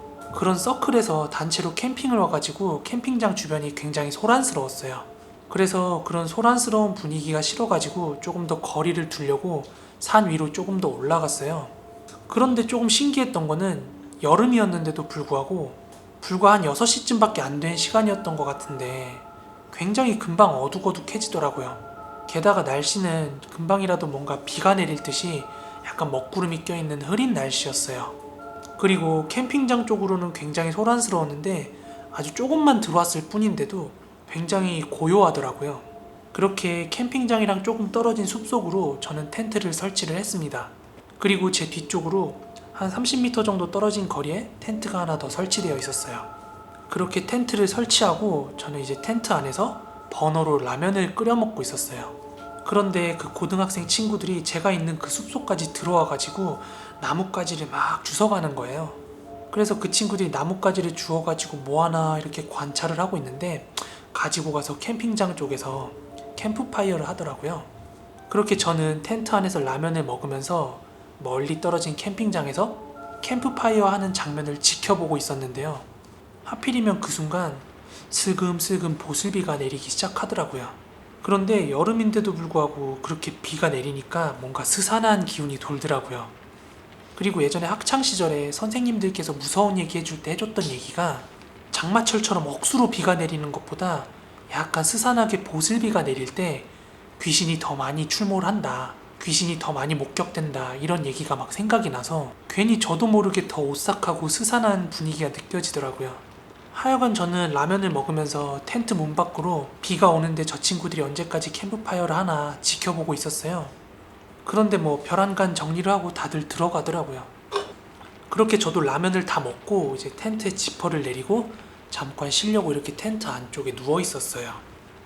그런데요, 텐트 주변에서 사람 발자국 소리랑 나뭇잎 밟는 소리가 사박사박 들려오는 거예요. 그러더니 여기저기서 사람들이 웅성웅성거리는 소리가 들립니다.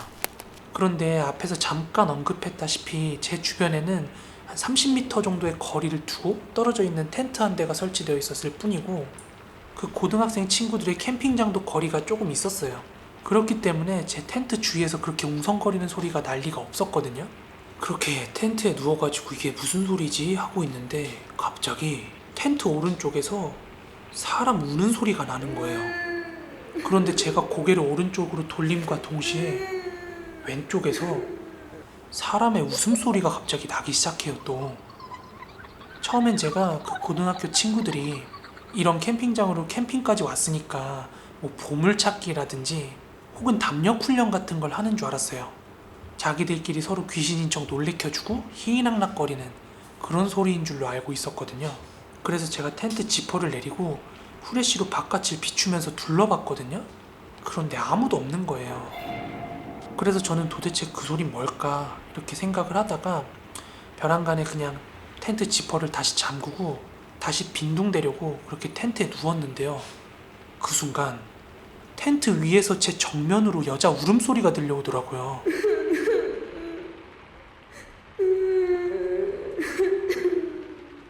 그 순간 너무 놀래가지고 온몸이 얼음장처럼 굳어서 움직이질 못하고 있는데 더 무서운 사실이 뭔지 아세요? 텐트 주변으로 웃음소리랑 울음소리가 섞여가지고는 수십 명의 소리가 갑자기 제 텐트 주변을 둘러싸는 거예요.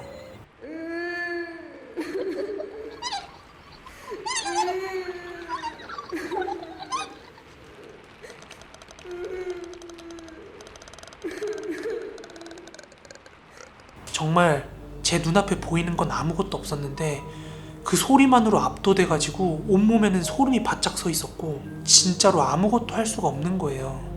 그런데요, 제가 그 소리에 압도되거나 그 기운에 져버리면 뭔가 귀신에 홀린다든지 그럴 것 같아서 정신을 정말 바짝 차리고 있었어요.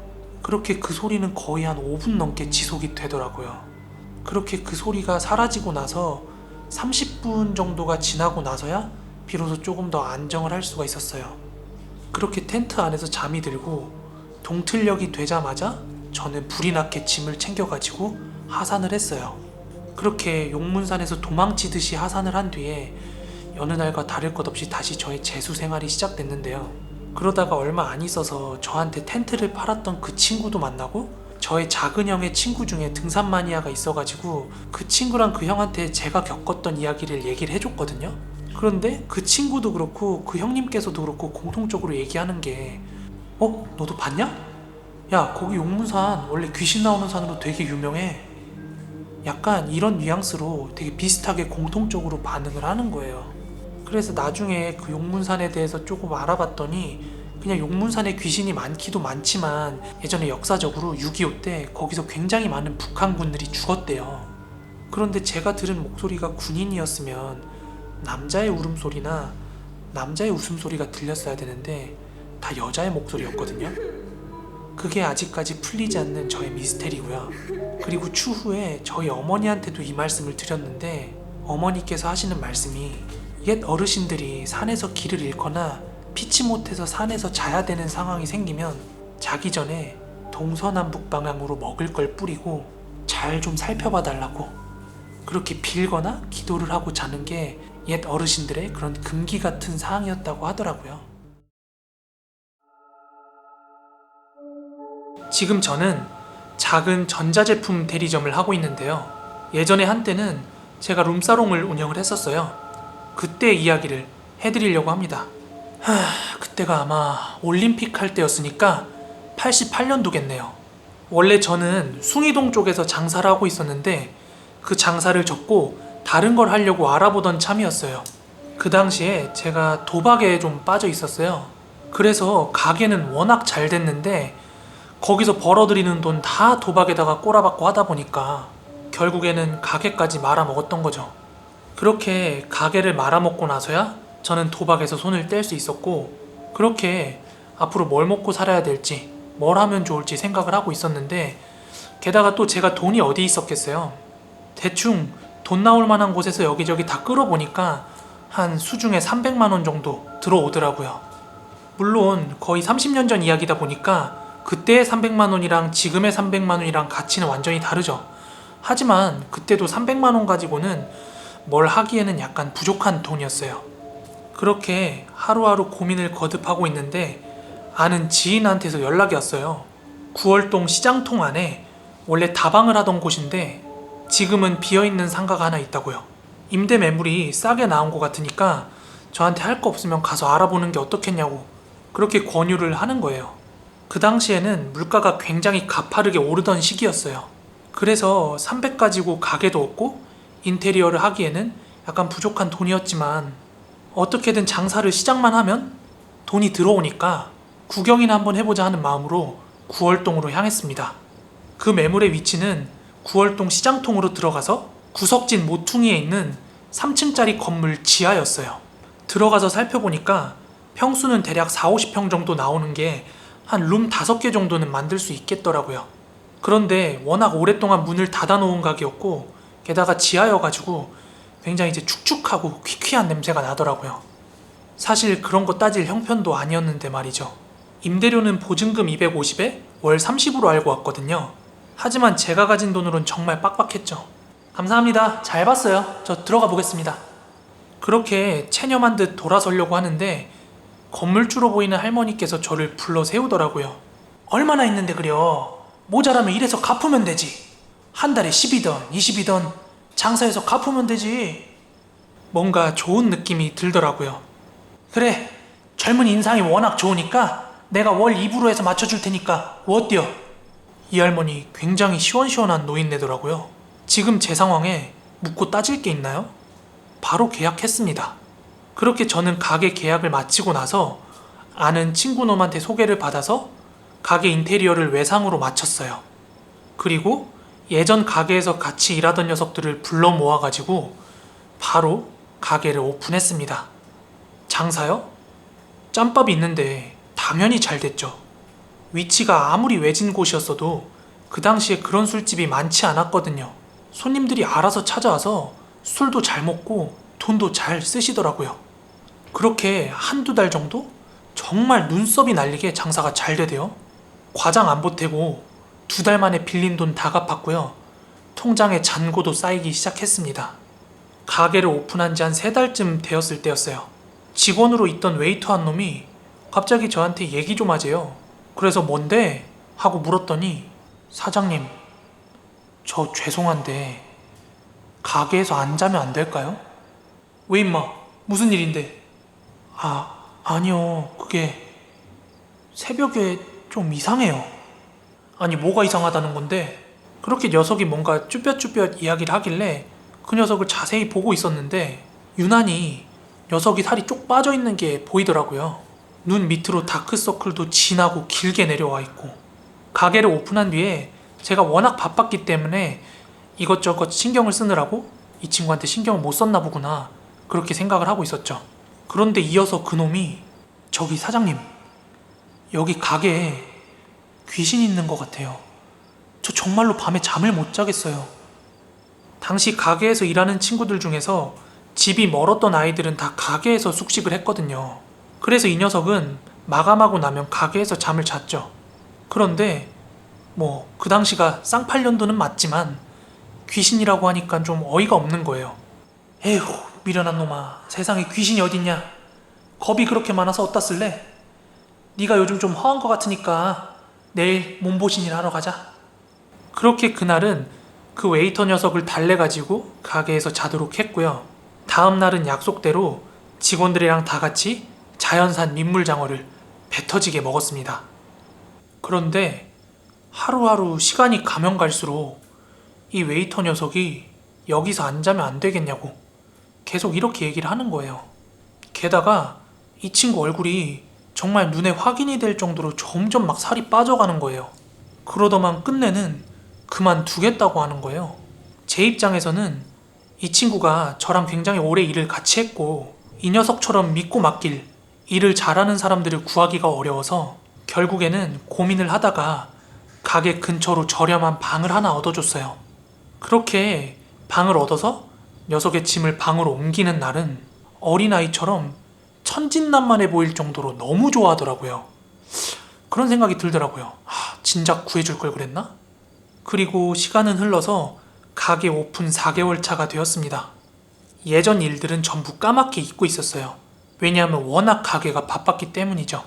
하루는 셋째 딸 결산을 보려고 다들 퇴근하고 저랑 웨이터 둘만 가게에 남아있었던 날이었어요.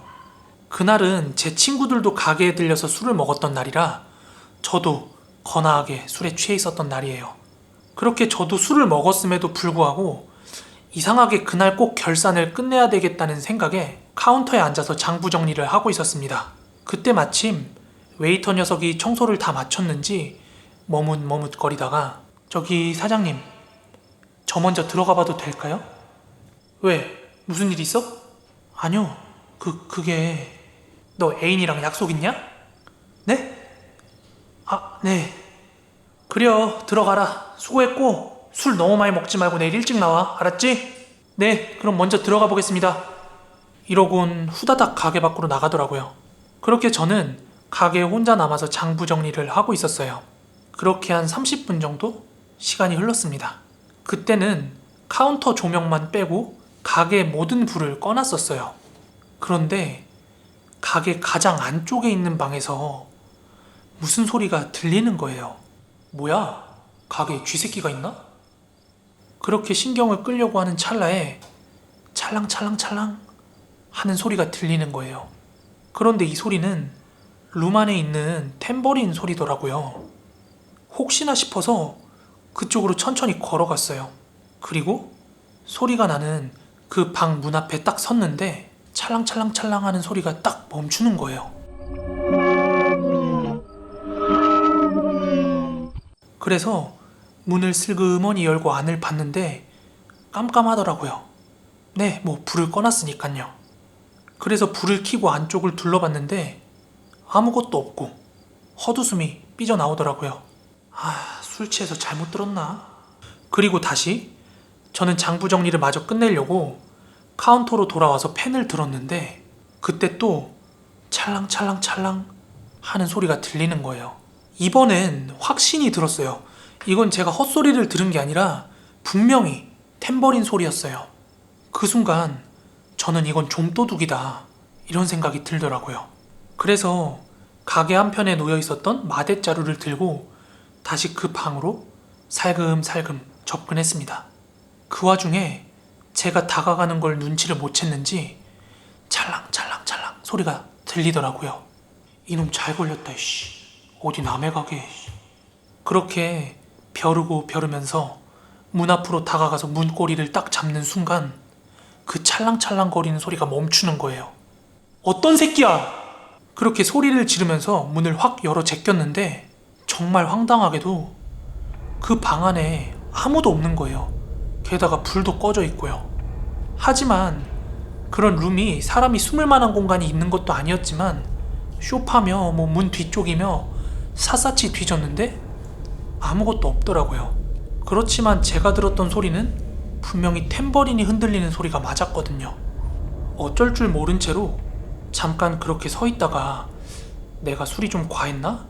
이렇게 생각을 하고 카운터 쪽으로 돌아가려고 뒤를 도는 그 순간 찰랑찰랑찰랑 온몸에 소름이 돋음과 동시에 누군가 뒤통수를 잡아당기는 것 같은 느낌이 드는 거예요. 게다가 내가 잘못 들은 게 아니라는 확신을 주듯이 아주 귓가에서 선명히 그 소리가 들리더라고요. 발걸음이 안 떨어지더라고요. 머릿속으로는 이대로 있단 정말 죽을 수도 있겠다 이런 생각이 들어서 정말 길진 않았지만 그 방부터 카운터까지 전력을 다해서 뛰어갔어요. 저는 대충 장부만 집어들고 불 끌 생각도 안 하고 문 밖으로 나왔어요. 그래도 가게 문은 잠궈야 되니까 주머니에서 막 열쇠를 뒤지는데 그 시간조차 너무 길게 느껴지는 거예요. 그렇게 열쇠를 찾아서 문을 잠그려고 하는데도 손이 얼마나 떨리던지 당시 그 가게 현관문이 어떤 문이었냐면 유리문이었는데요. 그 유리문의 중앙에는 물고기 문양의 그림이 그려져 있었고 위아래로는 투명해서 가게 안을 들여다볼 수 있는 문이었어요.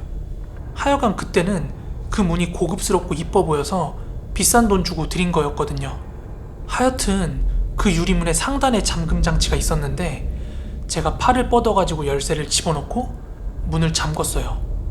팔을 뻗어서 문을 잠근 뒤에 무심코 아래쪽을 내려다봤는데 여자였어요. 창백하고 하얀 얼굴의 그 눈은 마치 재밌다는 듯이 저를 노려보면서 웃고 있었어요. 가게 안쪽에서 엎드린 채로 저를 올려다보는 그 여자를 본 순간 아랫도리가 뜨뜻해지더라고요. 저는 그 지하 계단을 정말 기어오르듯이 빠져나왔어요. 아직도 그때를 생각하면 얼마나 무서운지.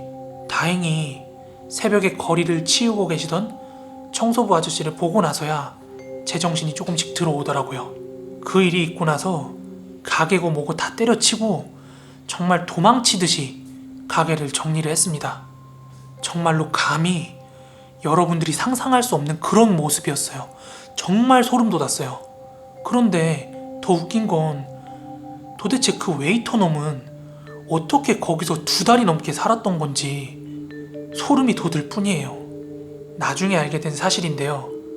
그 건물에 귀신이 나온다고 이미 시장 상인분들은 다 알고 계셨던 내용이에요. 그래서 아무것도 모르는 손님들은 거길 찾아와도 시장 상인들은 그 근처로 왔다 갔다 하길 꺼려 했더라고요. 아마 건물주 할머니께서 세를 그렇게 싸게 주셨던 것도 그런 이유였지 싶어요.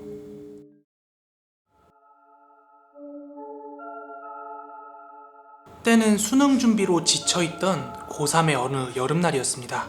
지금 이야기를 듣고 있는 고3 수험생 여러분들이나 아니면 이미 수험생 시절을 겪어보신 분들은 다 공감을 하실 거지만 그 당시에 저는 공부든 뭐든 뭔가 어디론가 다 그만두고 도피하고 싶은 그런 심정이었어요.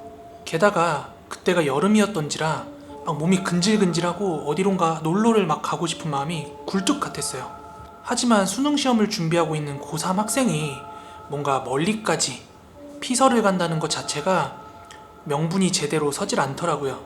게다가 당시 고등학생이 돈이 어디 있었겠어요. 설령 피서를 떠난다 해도 뭐 방을 잡을 돈이라든지 피서지에서 먹고 자고 할 그런 충분한 돈이 없었기 때문에 참 피서는 저한테 사치 정도로 여겨지고 있었습니다.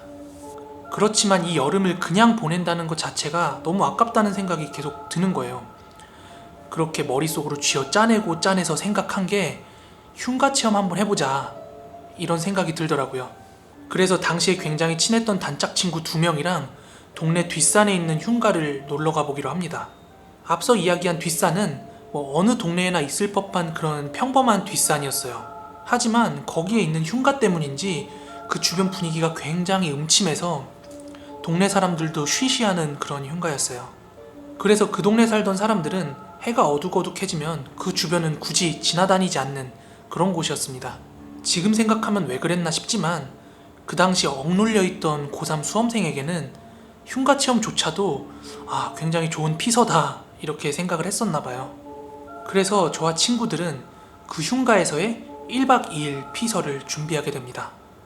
저희의 계획은 그 흉가 안에 작은 텐트 같은 걸 하나 쳐놓고 뭐 흉가 체험도 하고 사진도 찍고 뭐 라면도 끓여 먹고 그러고 오자 하는 계획을 세웠어요. 그래서 저랑 친구들은 각자 역할 분담을 해가지고 여러 가지 좀 짐을 챙겼어요. 뭐 버너나 코펠이나 아니면 쌀, 라면 같은 것들을 좀 챙겨가지고 그 흉가로 떠나게 됩니다. 저는 동네에서 오고 가면서 그 흉가의 외관은 본 적이 있었고 그 흉가에 대한 뭐 여러 가지 소문은 들은 적이 있었지만 막상 직접 가서 그 흉가를 마주하니까 그 흉가가 내뿜는 분위기가요, 제가 생각했던 거 이상으로 굉장히 무서운 거예요. 여름인데도 불구하고 느껴지는 그 산자락의 어떤 한기, 그리고 그 오래 방치된 집의 특유의 냄새, 이런 것들이 저희를 약간 움츠러들게 만들더라고요. 그렇지만 저희들은 칼을 뽑았으면 무라도 썰자 뭐 이런 심정으로 그 안에다가 텐트를 설치하고 이곳저곳을 둘러보기 시작했어요. 흉가는 저희가 생각했던 것보다 실내 평수가 굉장히 컸어요. 그래가지고 이곳저곳을 랜턴을 들고 돌아다니면서 이렇게 둘러도 보고 막 사진도 찍고 했는데요. 흉가의 분위기라든지 아니면 저희가 사전에 기대했던 것과는 달리 심령현상이나 귀신 같은 건 전혀 나오지 않았어요. 그래서 저희는 긴장이 서서히 풀렸어요. 그렇게 흉가를 둘러볼 만큼 둘러보고 저희는 설치해놨던 텐트로 돌아와서 라면도 끓여 먹고 맥주도 한 잔씩 하고 있었습니다. 그런데 흉가를 처음 들어올 때 너무 과긴장을 했다가 스르르 풀어진 탓인지 서서히 졸려오더라고요. 그래서 친구들이랑 텐트 안에서 뒹굴뒹굴 거리다가 그만 잠에 들었습니다. 그리고 시간이 얼마나 지났을까요? 뭔가 부스럭거리는 소리가 계속 나서 잠에서 깨서 눈을 뜨게 됐습니다. 눈은 떴지만 흉가는 워낙 어두워서 저는 아무것도 볼 수가 없었는데 그 부스럭거리는 소리는 그 흉가 안에 부엌 쪽 방향에서 나는 소리 같이 느껴졌어요. 일반 가정집이었으면 뭐 냉장고 돌아가는 소리라든지 아니면 집 밖에 도시의 미세한 소음 같은 것 때문에 그런 소리가 묻혔을 수도 있는데, 그런데 이 흉가는 산 언저리에 위치하고 있었고 흉가 안에는 아무것도 없었기 때문에 그 부스럭거리는 소리가 조금 더 예민하게 들려왔어요. 그와 동시에 저희 말고는 아무도 없다고 생각했던 그 흉가에서 그렇게 바스락바스락 거리는 소리가 들리니까 내심 겁이 몰려오더라고요.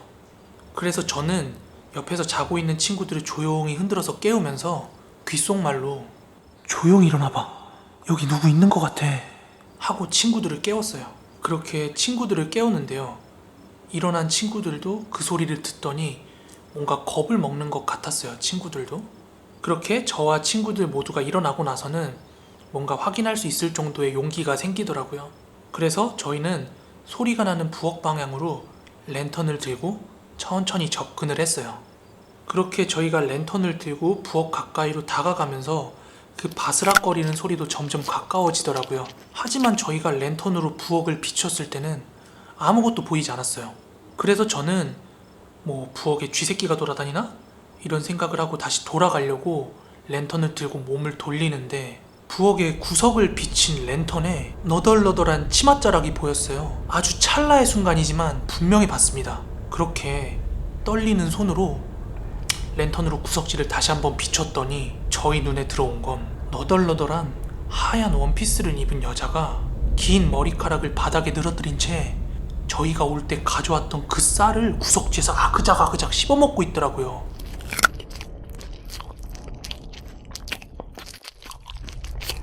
그 순간 저희가 너무 놀래가지고 욕이 섞인 비명을 깍 하고 질렀어요. 그제서야 그 형체가 저희 쪽을 바라보기 시작하는데, 제가 그때 본 걸 그대로 묘사를 하면요, 입이 비정상적으로 벌어져 있었고 코는 완전히 문드러진 모습이었는데 눈은 새하얗게 흰자만 부릅뜨고 저희를 쳐다보고 있더라고요. 정말 그 순간 너무 놀래서 으리고 뭐고 다 팽개치고 흉가 밖으로 미친듯이 뛰어나왔어요. 그리고 친구들도 저를 뒤따라서 뛰어나왔고 저희는 그 안에 있는 짐을 챙겨올 생각도 못한 채로 다 각자 일단 집으로 돌아갔어요. 그리고 그 흉가 체험을 한 뒤에 거의 며칠 동안은 친구들이랑 얘기만 하면 주제가 그 이야기로 흘렀어요. 그렇게 저희는 하루, 이틀, 3일 지나면서 다시 일상으로 돌아왔습니다. 그리고 며칠 뒤에 주말이라서 저는 집에서 제 방에서 공부를 하고 있었거든요. 주말이다 보니까 어머니도 거실에서 시간을 보내고 계셨어요. 저는 한참 집중을 해서 공부를 하고 있는데 갑자기 어머니가 제 방문을 열고 들어와서는 너 공부 안 하고 라디오 듣니? 아, 보면 몰라, 공부하고 있잖아. 어머니께서는 제가 공부를 안 하고 꾀부리고 있는 줄 알았나 봐요. 그렇게 제 책상 주변을 쭉 훑어보더니 벼랑간 나가시더라고요. 그런데 채 5분이 안 돼서 어머니가 갑자기 문을 열고 다시 들어오시더니 이거 라디오 듣고 있었구만 이러면서 들어오시자마자 핀잔을 주는 거예요. 그래서 저는 무슨 라디오냐고, 콘센트도 안 꼽혀 있는데 지금 소리 나냐고 그렇게 어머니한테 되려 따졌어요. 그런데 어머니께서 말씀하시길 제 방에서 계속 여자 중얼거리는 소리랑 웃는 소리가 난다는 거예요. 어머니께서는 제가 몰래 라디오 듣는 줄 알고 거실 TV 소리도 줄이고 가만히 들어보니까 뭔가 맞는 것 같더래요. 여자가 계속 중얼거리고 있고 막 웃음소리도 나고 이러니까요. 그래서 어머니께서는 딴청 피우고 있는 저를 현장 검거하기 위해서 들어온 거라고 하셨어요. 그런데 제 방에 있는 라디오는 애물단지가 된 지 오랜데 게다가 듣지도 않았거든요. 어머니 말이 사실이라면 굉장히 소름 돋는 거잖아요. 며칠 전에 있었던 일도 찜찜해 죽겠는데 말이죠. 그런데 이상한 일은 여기서 그치지 않았어요. 다음날 저녁에 저는 방에서 공부를 하고 있었거든요. 그런데 저녁에 일 마치고 오신 어머니께서 제 방문을 노크하더니 들어와도 되냐고 물어보시는 거예요. 그래서 들어오라고 해서 어머니가 제 방에 들어왔는데 제가 왜 새삼 안 하던 노크를 하냐고 그렇게 여쭸어요. 그랬더니 어머니께서 저보고 너 여자친구 있냐고 이렇게 여쭤보시는 거예요. 그때 어머니께서는 주변을 살피면서 약간 조심스럽게 물어보시더라고요, 저한테. 저는 못소린 것도 억울한데 어머니께서 그렇게 물어보니까 어이가 없어가지고 그건 왜 묻냐고 그렇게 되물었어요. 그런데 어머니께서 말씀하시길, 어머니께서 저녁에 일 마치고 집에 돌아오시는 길에 제가 공부를 하고 있으면 제 방 창문에 불이 켜져 있거든요. 그래서 어머니께서 평소처럼 제 방 창문을 이렇게 올려다 봤는데 창문에 누가 봐도 여자인 긴 생머리의 여자가 하나 서 있더랍니다. 저는 분명히 혼자서 공부를 하고 있었어요. 그날은 다른 날보다 어머니가 1시간 정도 일찍 들어오신 날이었어요. 그래서 제가 어머니가 평소에 오는 시간보다 전에 몰래 여자친구를 집에 들인 줄 알고 있었던 거죠. 근데 계속해서 이런 일이 벌어지니까 저도 마음이 안 좋아서 어머니한테 흉가 체험을 갔던 일, 거기서 겪었던 일을 설명을 드렸어요. 그렇게 제 얘기를 들으시더니 어머니께서도 뭔가 아차 싶었는지 이야기를 하시는데요. 최근에 저희 집 초롱이가 제가 학교를 가고 나면 어머니께서 이제 출근하시기 전까지 주로 이제 소파에서 강아지가 휴식을 취하고 있는데 요즘 들어서는 그 녀석이 제가 학교에 가고 나면 제 방 앞에 납작 엎드려가지고 제 방을 올려다보고는 그렇게 두리번거리더래요. 그래서 어머니께서는 초롱이한테 엉아 학교 갔어 뭐 이런 식으로 말했던 기억이 있었나 봐요. 그렇게 저는 어머니한테 이실직고를 한 후에 그런 이야기도 듣고 고3이 괜한 짓을 했다고 굉장히 많이 혼났어요. 그러시면서 돌아오는 주말에 당장 절에 다녀오자고 그렇게 말씀을 하시더라고요. 제가 고3이 된 이후에 어머니께서는 기도 드리려고 줄곧 다니던 절이 있었어요. 그래서 주말에 어머니랑 저랑 같이 그 절에 가서 부적을 몇 장 받아왔어요. 그렇게 부적을 받아서 집에 돌아오는 동안에도 어머니한테 정말 막 잔소리 세례를 엄청 들었어요. 그렇게 집에 도착을 해서 현관문을 여는데 초롱이가 저희를 마중 나오질 않는 거예요. 원래 평소 같았으면 꼬랑지 흔들면서 굉장히 막 반겼거든요. 그렇게 초롱이가 마중 나오지 않길래 저는 제 방으로 들어갔거든요. 그런데 초롱이가 죽어있더라고요. 도대체 어떻게 꺼냈는지 모르겠는데 저는 항상 제가 입었던 옷을 장롱에 다시 넣어놓거든요. 그런데 제가 흉가를 갈 때 입었던 그 티셔츠를 머리맡에 두고 초롱이가 죽어있는 거예요. 너무 슬프고 충격적이고 화가 나서 당장 이제 초롱이를 안고 가서 이제 땅에다가 묻어주고 그 옷까지는 태워버렸어요. 그렇게 저는 집에 돌아와서 어머니랑 집안 곳곳에 부적을 붙였는데요. 정말 초롱이 일은 슬프고 안타깝지만 그 뒤로 더 이상 미스테리한 일은 일어나지 않았습니다. 여러분, 마지막으로 하고 싶은 말이 있는데요. 절대로 흉가 가지 마세요. 제발요. 이 이야기는 제가 고등학교 2학년 때 실제로 겪은 사연이에요. 저희 어머니께서는 해남 읍내에서 산해정이라는 고깃집을 운영하고 계셨습니다. 저랑 여자친구는 학교가 끝나면 가끔 부모님 가게에 들러서 일을 도와드리곤 했습니다. 어머니께서는 홀로 가게를 운영하셨는데요. 어머니한테 보탬이 되고자 그랬다기보다는 가게 일을 도와드리고 나면 장사가 끝나고 항상 용돈을 주셨고요. 식당에는 줄곧 어머니의 친구분들 또는 이모님들이 모여가지고 화투를 치는 경우가 굉장히 많았어요. 그래서 가게를 도와드리면서 그 화투판 주변을 기웃기웃거리면 돈을 따신 이모님들께서 가끔 용돈을 쥐어주시곤 했거든요. 그렇게 날 잡고 하루 일을 도와드리면 생각보다 현금이 쏠쏠하게 들어왔습니다. 여자친구는 주로 주방에서 설거지 같은 걸 좀 도맡아서 했고요. 저는 숯에 불을 붙여서 나르거나 아니면 불판을 갈아주는 그런 일을 도맡아 했습니다. 그렇게 어머니의 가게를 몇 시간 정도 도와드리고 나면 한 저녁 10시쯤이 되면은 손님이 꽤나 좀 한가해지는 편이었어요. 그러면은 그때 이제 용돈을 받아서 여자친구랑 저녁에 데이트를 하곤 했습니다. 당시 저희 어머니가 운영하시던 식당은 굉장히 오래된 여관을 개조하고 구조를 변경해가지고 그렇게 운영하시던 식당으로 알고 있었어요. 가게 구조가요, 나무로 된 큰 대문 입구를 들어오고 나면 양쪽에 작은 화단이 있었는데 그 다음에 철문이 또 하나 있었어요. 그래서 그 철문을 열고 들어오면 각 호실이 창호지 문으로 되어 있어가지고 이렇게 칸칸칸 나눠져서 운영이 되던 그런 구조였습니다. 가게 중앙에는 금붕어와 잉어를 기르는 굉장히 커다란 연못이 하나 있었는데 저희 어머니께서 직접 조성을 하신 건데요. 물고기들을 취미로 애지중지 키우고 계셨습니다. 그리고 그 연못에는 뚱뚱한 목조로 된 달마대사 모형이 하나 있었고요. 그 옆으로 여러 가지 나무 조형물들이 있었어요. 그리고 가게 주방 옆으로는 작은 창고방이 하나 있었어요. 작은 싱글 침대랑 TV 정도만 놓여있는 그런 작은 창고방이었습니다. 그러던 어느 하루였어요.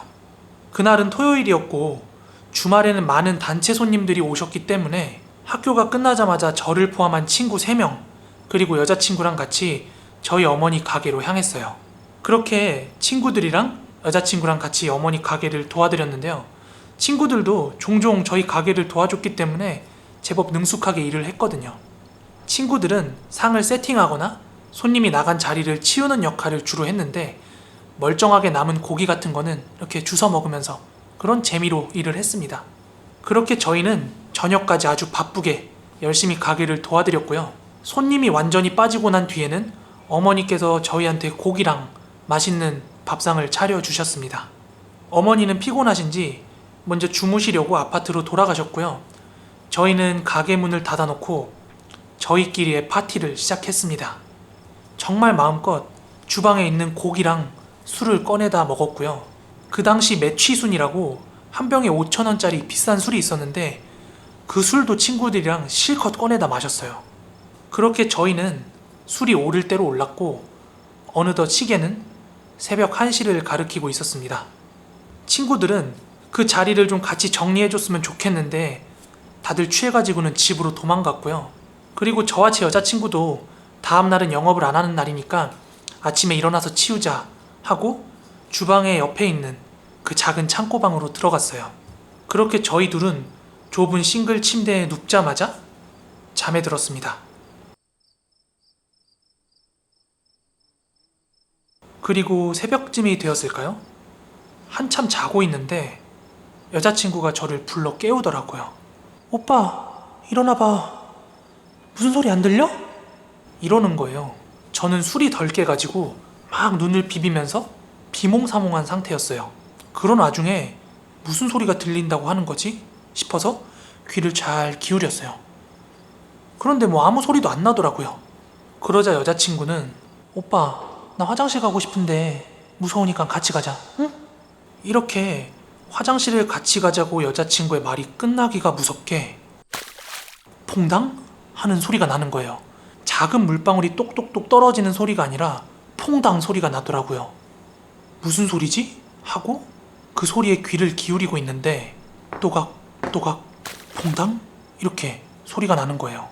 그리고 잠깐 있다가 또다시 또각 또각 퐁당? 하는 소리가 반복되더라고요. 소리를 묘사하자면 누군가 연못에 돌을 던지는 소리, 그리고 하이힐 소리라고 하기에는 조금 더 둔탁한 또각또각 소리가 들려왔어요. 저는 어두운 방에서 그게 도둑인지 뭔지 알 길이 없으니까 너무 소름이 돋아가지고 술 기운이 확 달아나더라고요. 여자친구는 도둑이 든 것 같다면서 무서워가지고는 잔뜩 겁에 질려 있었고, 저는 창고방에서 무기가 될 만한 걸 찾으려고 했는데 너무 어두워서 주변이 아무것도 안 보이더라고요. 불을 켜고 싶었지만 당시 저희 가게는 주방만 빼고는 두꺼비집을 내리는 어머니만의 그런 시스템 때문에 그 시간에는 창고방에도 불을 켤 수가 없었어요. 게다가 그 시절에는 핸드폰도 모토로라, 애니콜 이런 거 쓰던 시절이었어요. 그래서 그 조그만한 핸드폰 불빛에 의지를 해가지고 방 안에 무기가 될 만한 걸 찾았는데 맥주병 말고는 뭐 아무것도 없더라고요. 창고방 밖에서는 여전히 또각 또각 하는 소리가 들려오고 있었고요. 저는 한 손에 맥주병을 쥐어든 채 조용히 나무 문을 열었습니다. 문을 열고 마룻바닥 위를 천천히 몇 발자국 나가서 둘러보는데 아무것도 보이는 게 없더라고요. 그런데 어두운 곳에서 한 곳을 바라보다 보면 주변 어둠에 익숙해져서 점점 시야에 주변이 들어오는 거 있잖아요. 저랑 여자친구는 벽에 기대서 얼굴만 빼꼼히 내밀고 식당 전체를 이렇게 둘러보고 있는데 식당 내부의 풍경들이 눈에 익어가고 있는 그 찰나에 여자친구가 굉장히 깜짝 놀라 하면서 큰 목소리로 오빠 저거 뭐야? 이러길래 그 순간 여자친구의 목소리에 놀라가지고 제가 깜짝 놀라서 으악 하고 소리를 질렀어요. 그리고 나서 여자친구가 제 귀 쪽에 대고 조용히 귓속말로 얘기를 하더라고요. 저한테 오빠 저쪽 봐보라고, 저거 사람 아니냐고. 그렇게 여자친구는 연못에 있는 달마대사 쪽을 이렇게 가리키는 거예요. 그래서 그쪽을 바라보면서 집중을 하고 있는데 서서히 시야가 어둠에 집중이 되고 있는 그 찰나에 저는 소름이 돋아서 기절을 해버릴 뻔했습니다. 제가 본 건 그 달마대사 모형 옆에 붙어서 저희와 같이 몸을 숨긴 채 얼굴이랑 몸을 반만 내민 채 저희를 바라보고 있는 한 여자가 있더라고요. 그런데 더 무서운 건 그 여자랑 눈이 마주친 그 순간 그 여자가 달마대사 뒤에서 걸어 나와서는 저희 쪽으로 오더라고요. 그 순간 놀라는 건 둘째 치고 살아야겠다는 생각이 들어서 허겁지겁 창고방 문으로 들어갔어요. 그리고 문을 잠그고 나서 고래고래 소리를 질렀어요. 저는 그게 저희한테 들어올 수 없게 문고리를 붙들고 있었고 여자친구는 옆에서 펑펑 울고 있었어요. 그런데 그 또각또각 하는 소리가 점점 저희 쪽으로 가까워지더니 조만간 마룻바닥까지 올라와서 또각 또각 또각 또각 또각 또각. 저희는 그 공포감을 주체할 수가 없어서 미친 듯이 소리를 질렀어요. 그렇게 한참 발자국 소리가 나다가 그게 문 밖에서 가만히 서 있는 건지 모르겠는데 한 10분 정도 소리가 안 나고 있더라고요. 그렇게 마음을 진정시키고 있을 찰나에 밖에서 문틈 사이로 후레쉬를 비추면서 누구 없어요? 이러는 남자의 목소리가 들리는 거예요. 그 소리를 듣고 와, 이제 귀신이 남자 목소리까지 내는구나 하면서 깜짝 놀라서 또 막 비명을 지르기 시작했는데 경찰입니다. 누구 있습니까? 그렇게 경찰이라고 하는 얘기에 온몸에 힘이 쫙 풀려서 여자친구랑 주저앉아 울었어요. 그렇게 경찰관 분께서는 문을 열고 나오라고 그렇게 요구를 하셔가지고 순순히 문을 열고 나갔어요. 그리고 저희는 차근차근 상황 설명을 했는데 저희 얘기를 들으시고 경찰관 분께서는 학생들이 술을 먹고 취해가지고 헛것을 봤다고 그렇게 꾸중을 주시더라고요. 그분들이 오신 이유는 막 울음소리도 나고 막 비명소리도 나고 하니까 이제 이웃 주민이 신고를 하신 거예요. 그래서 경찰관 분들께서는 상황을 파악하려고 그렇게 식당을 넘어가지고 들어오셨던 거고요. 그렇게 집에 주무시고 계시던 어머니한테도 연락이 갔고 이래저래 경찰관 분들이랑 왔다 갔다 하다가 상황을 정리를 했어요. 그 뒤에 어머니랑 저랑 여자친구랑 셋이서 이야기를 했고 저희는 저희가 본 그대로를 어머니한테 말씀을 드렸어요. 식당 연못 가운데 달마대사 쪽에서 여자를 봤다. 그런데 이 여자가 기모노 차림의 여성이더라. 이렇게 말씀을 드렸어요. 그리고 그때 저희가 들었던 또각또각 소리는 하이힐이나 구두 소리가 아니라 남학신 소리가 아니었나 이런 생각을 하고 있어요. 게다가 저는 전혀 듣지 못했는데 여자친구는 일본 말로 알 수 없는 말을 막 속삭였다고 해요. 그 소리는 귓전에다 대고 말하는 것처럼 굉장히 가까이 들렸다고 해요. 카쿠사나이데 카쿠사나이데. 그렇게 며칠이 지났습니다. 제가 학교를 마치고 귀가를 했는데 식당에 못 보던 아기 진돗개가 한 마리 있더라고요. 그래서 어머니한테 여쭤봤더니 어머니께서는 그날 일이 너무 찜찜해서 그냥 넘어갈 건 아닌 것 같아서 절에 가셨다고 합니다. 그렇게 절에서 기도도 하고 스님이랑 이야기를 나눴는데 스님께서 집에 진돗개를 한 마리 키우라고 하면서 마침 그 절에서 기르고 있던 아기 강아지 한 마리를 주신 거예요, 어머니한테. 그래서 그 아기 강아지를 키운다고 식당에 데려왔는데 며칠 지나지 않아서 그 멀쩡하던 강아지가 죽어 있었습니다. 도대체 그 기모노를 입은 여자 귀신의 정체는 무엇이었을까요? 그리고 제 여자친구 귀에 대고 알 수 없는 일본어로 속삭였던 그 말뜻은 무엇이었을까요? 네, 오늘 준비한 무서운 이야기는 여기까지입니다. 재밌게 들으셨다면 구독하기, 좋아요 한 번씩만 부탁드리고요. 저는 다음에 더 무서운 이야기로 찾아오도록 하겠습니다. 그럼 코린 여러분 모두 좋은 밤, 좋은 아침 되세요. 감사합니다.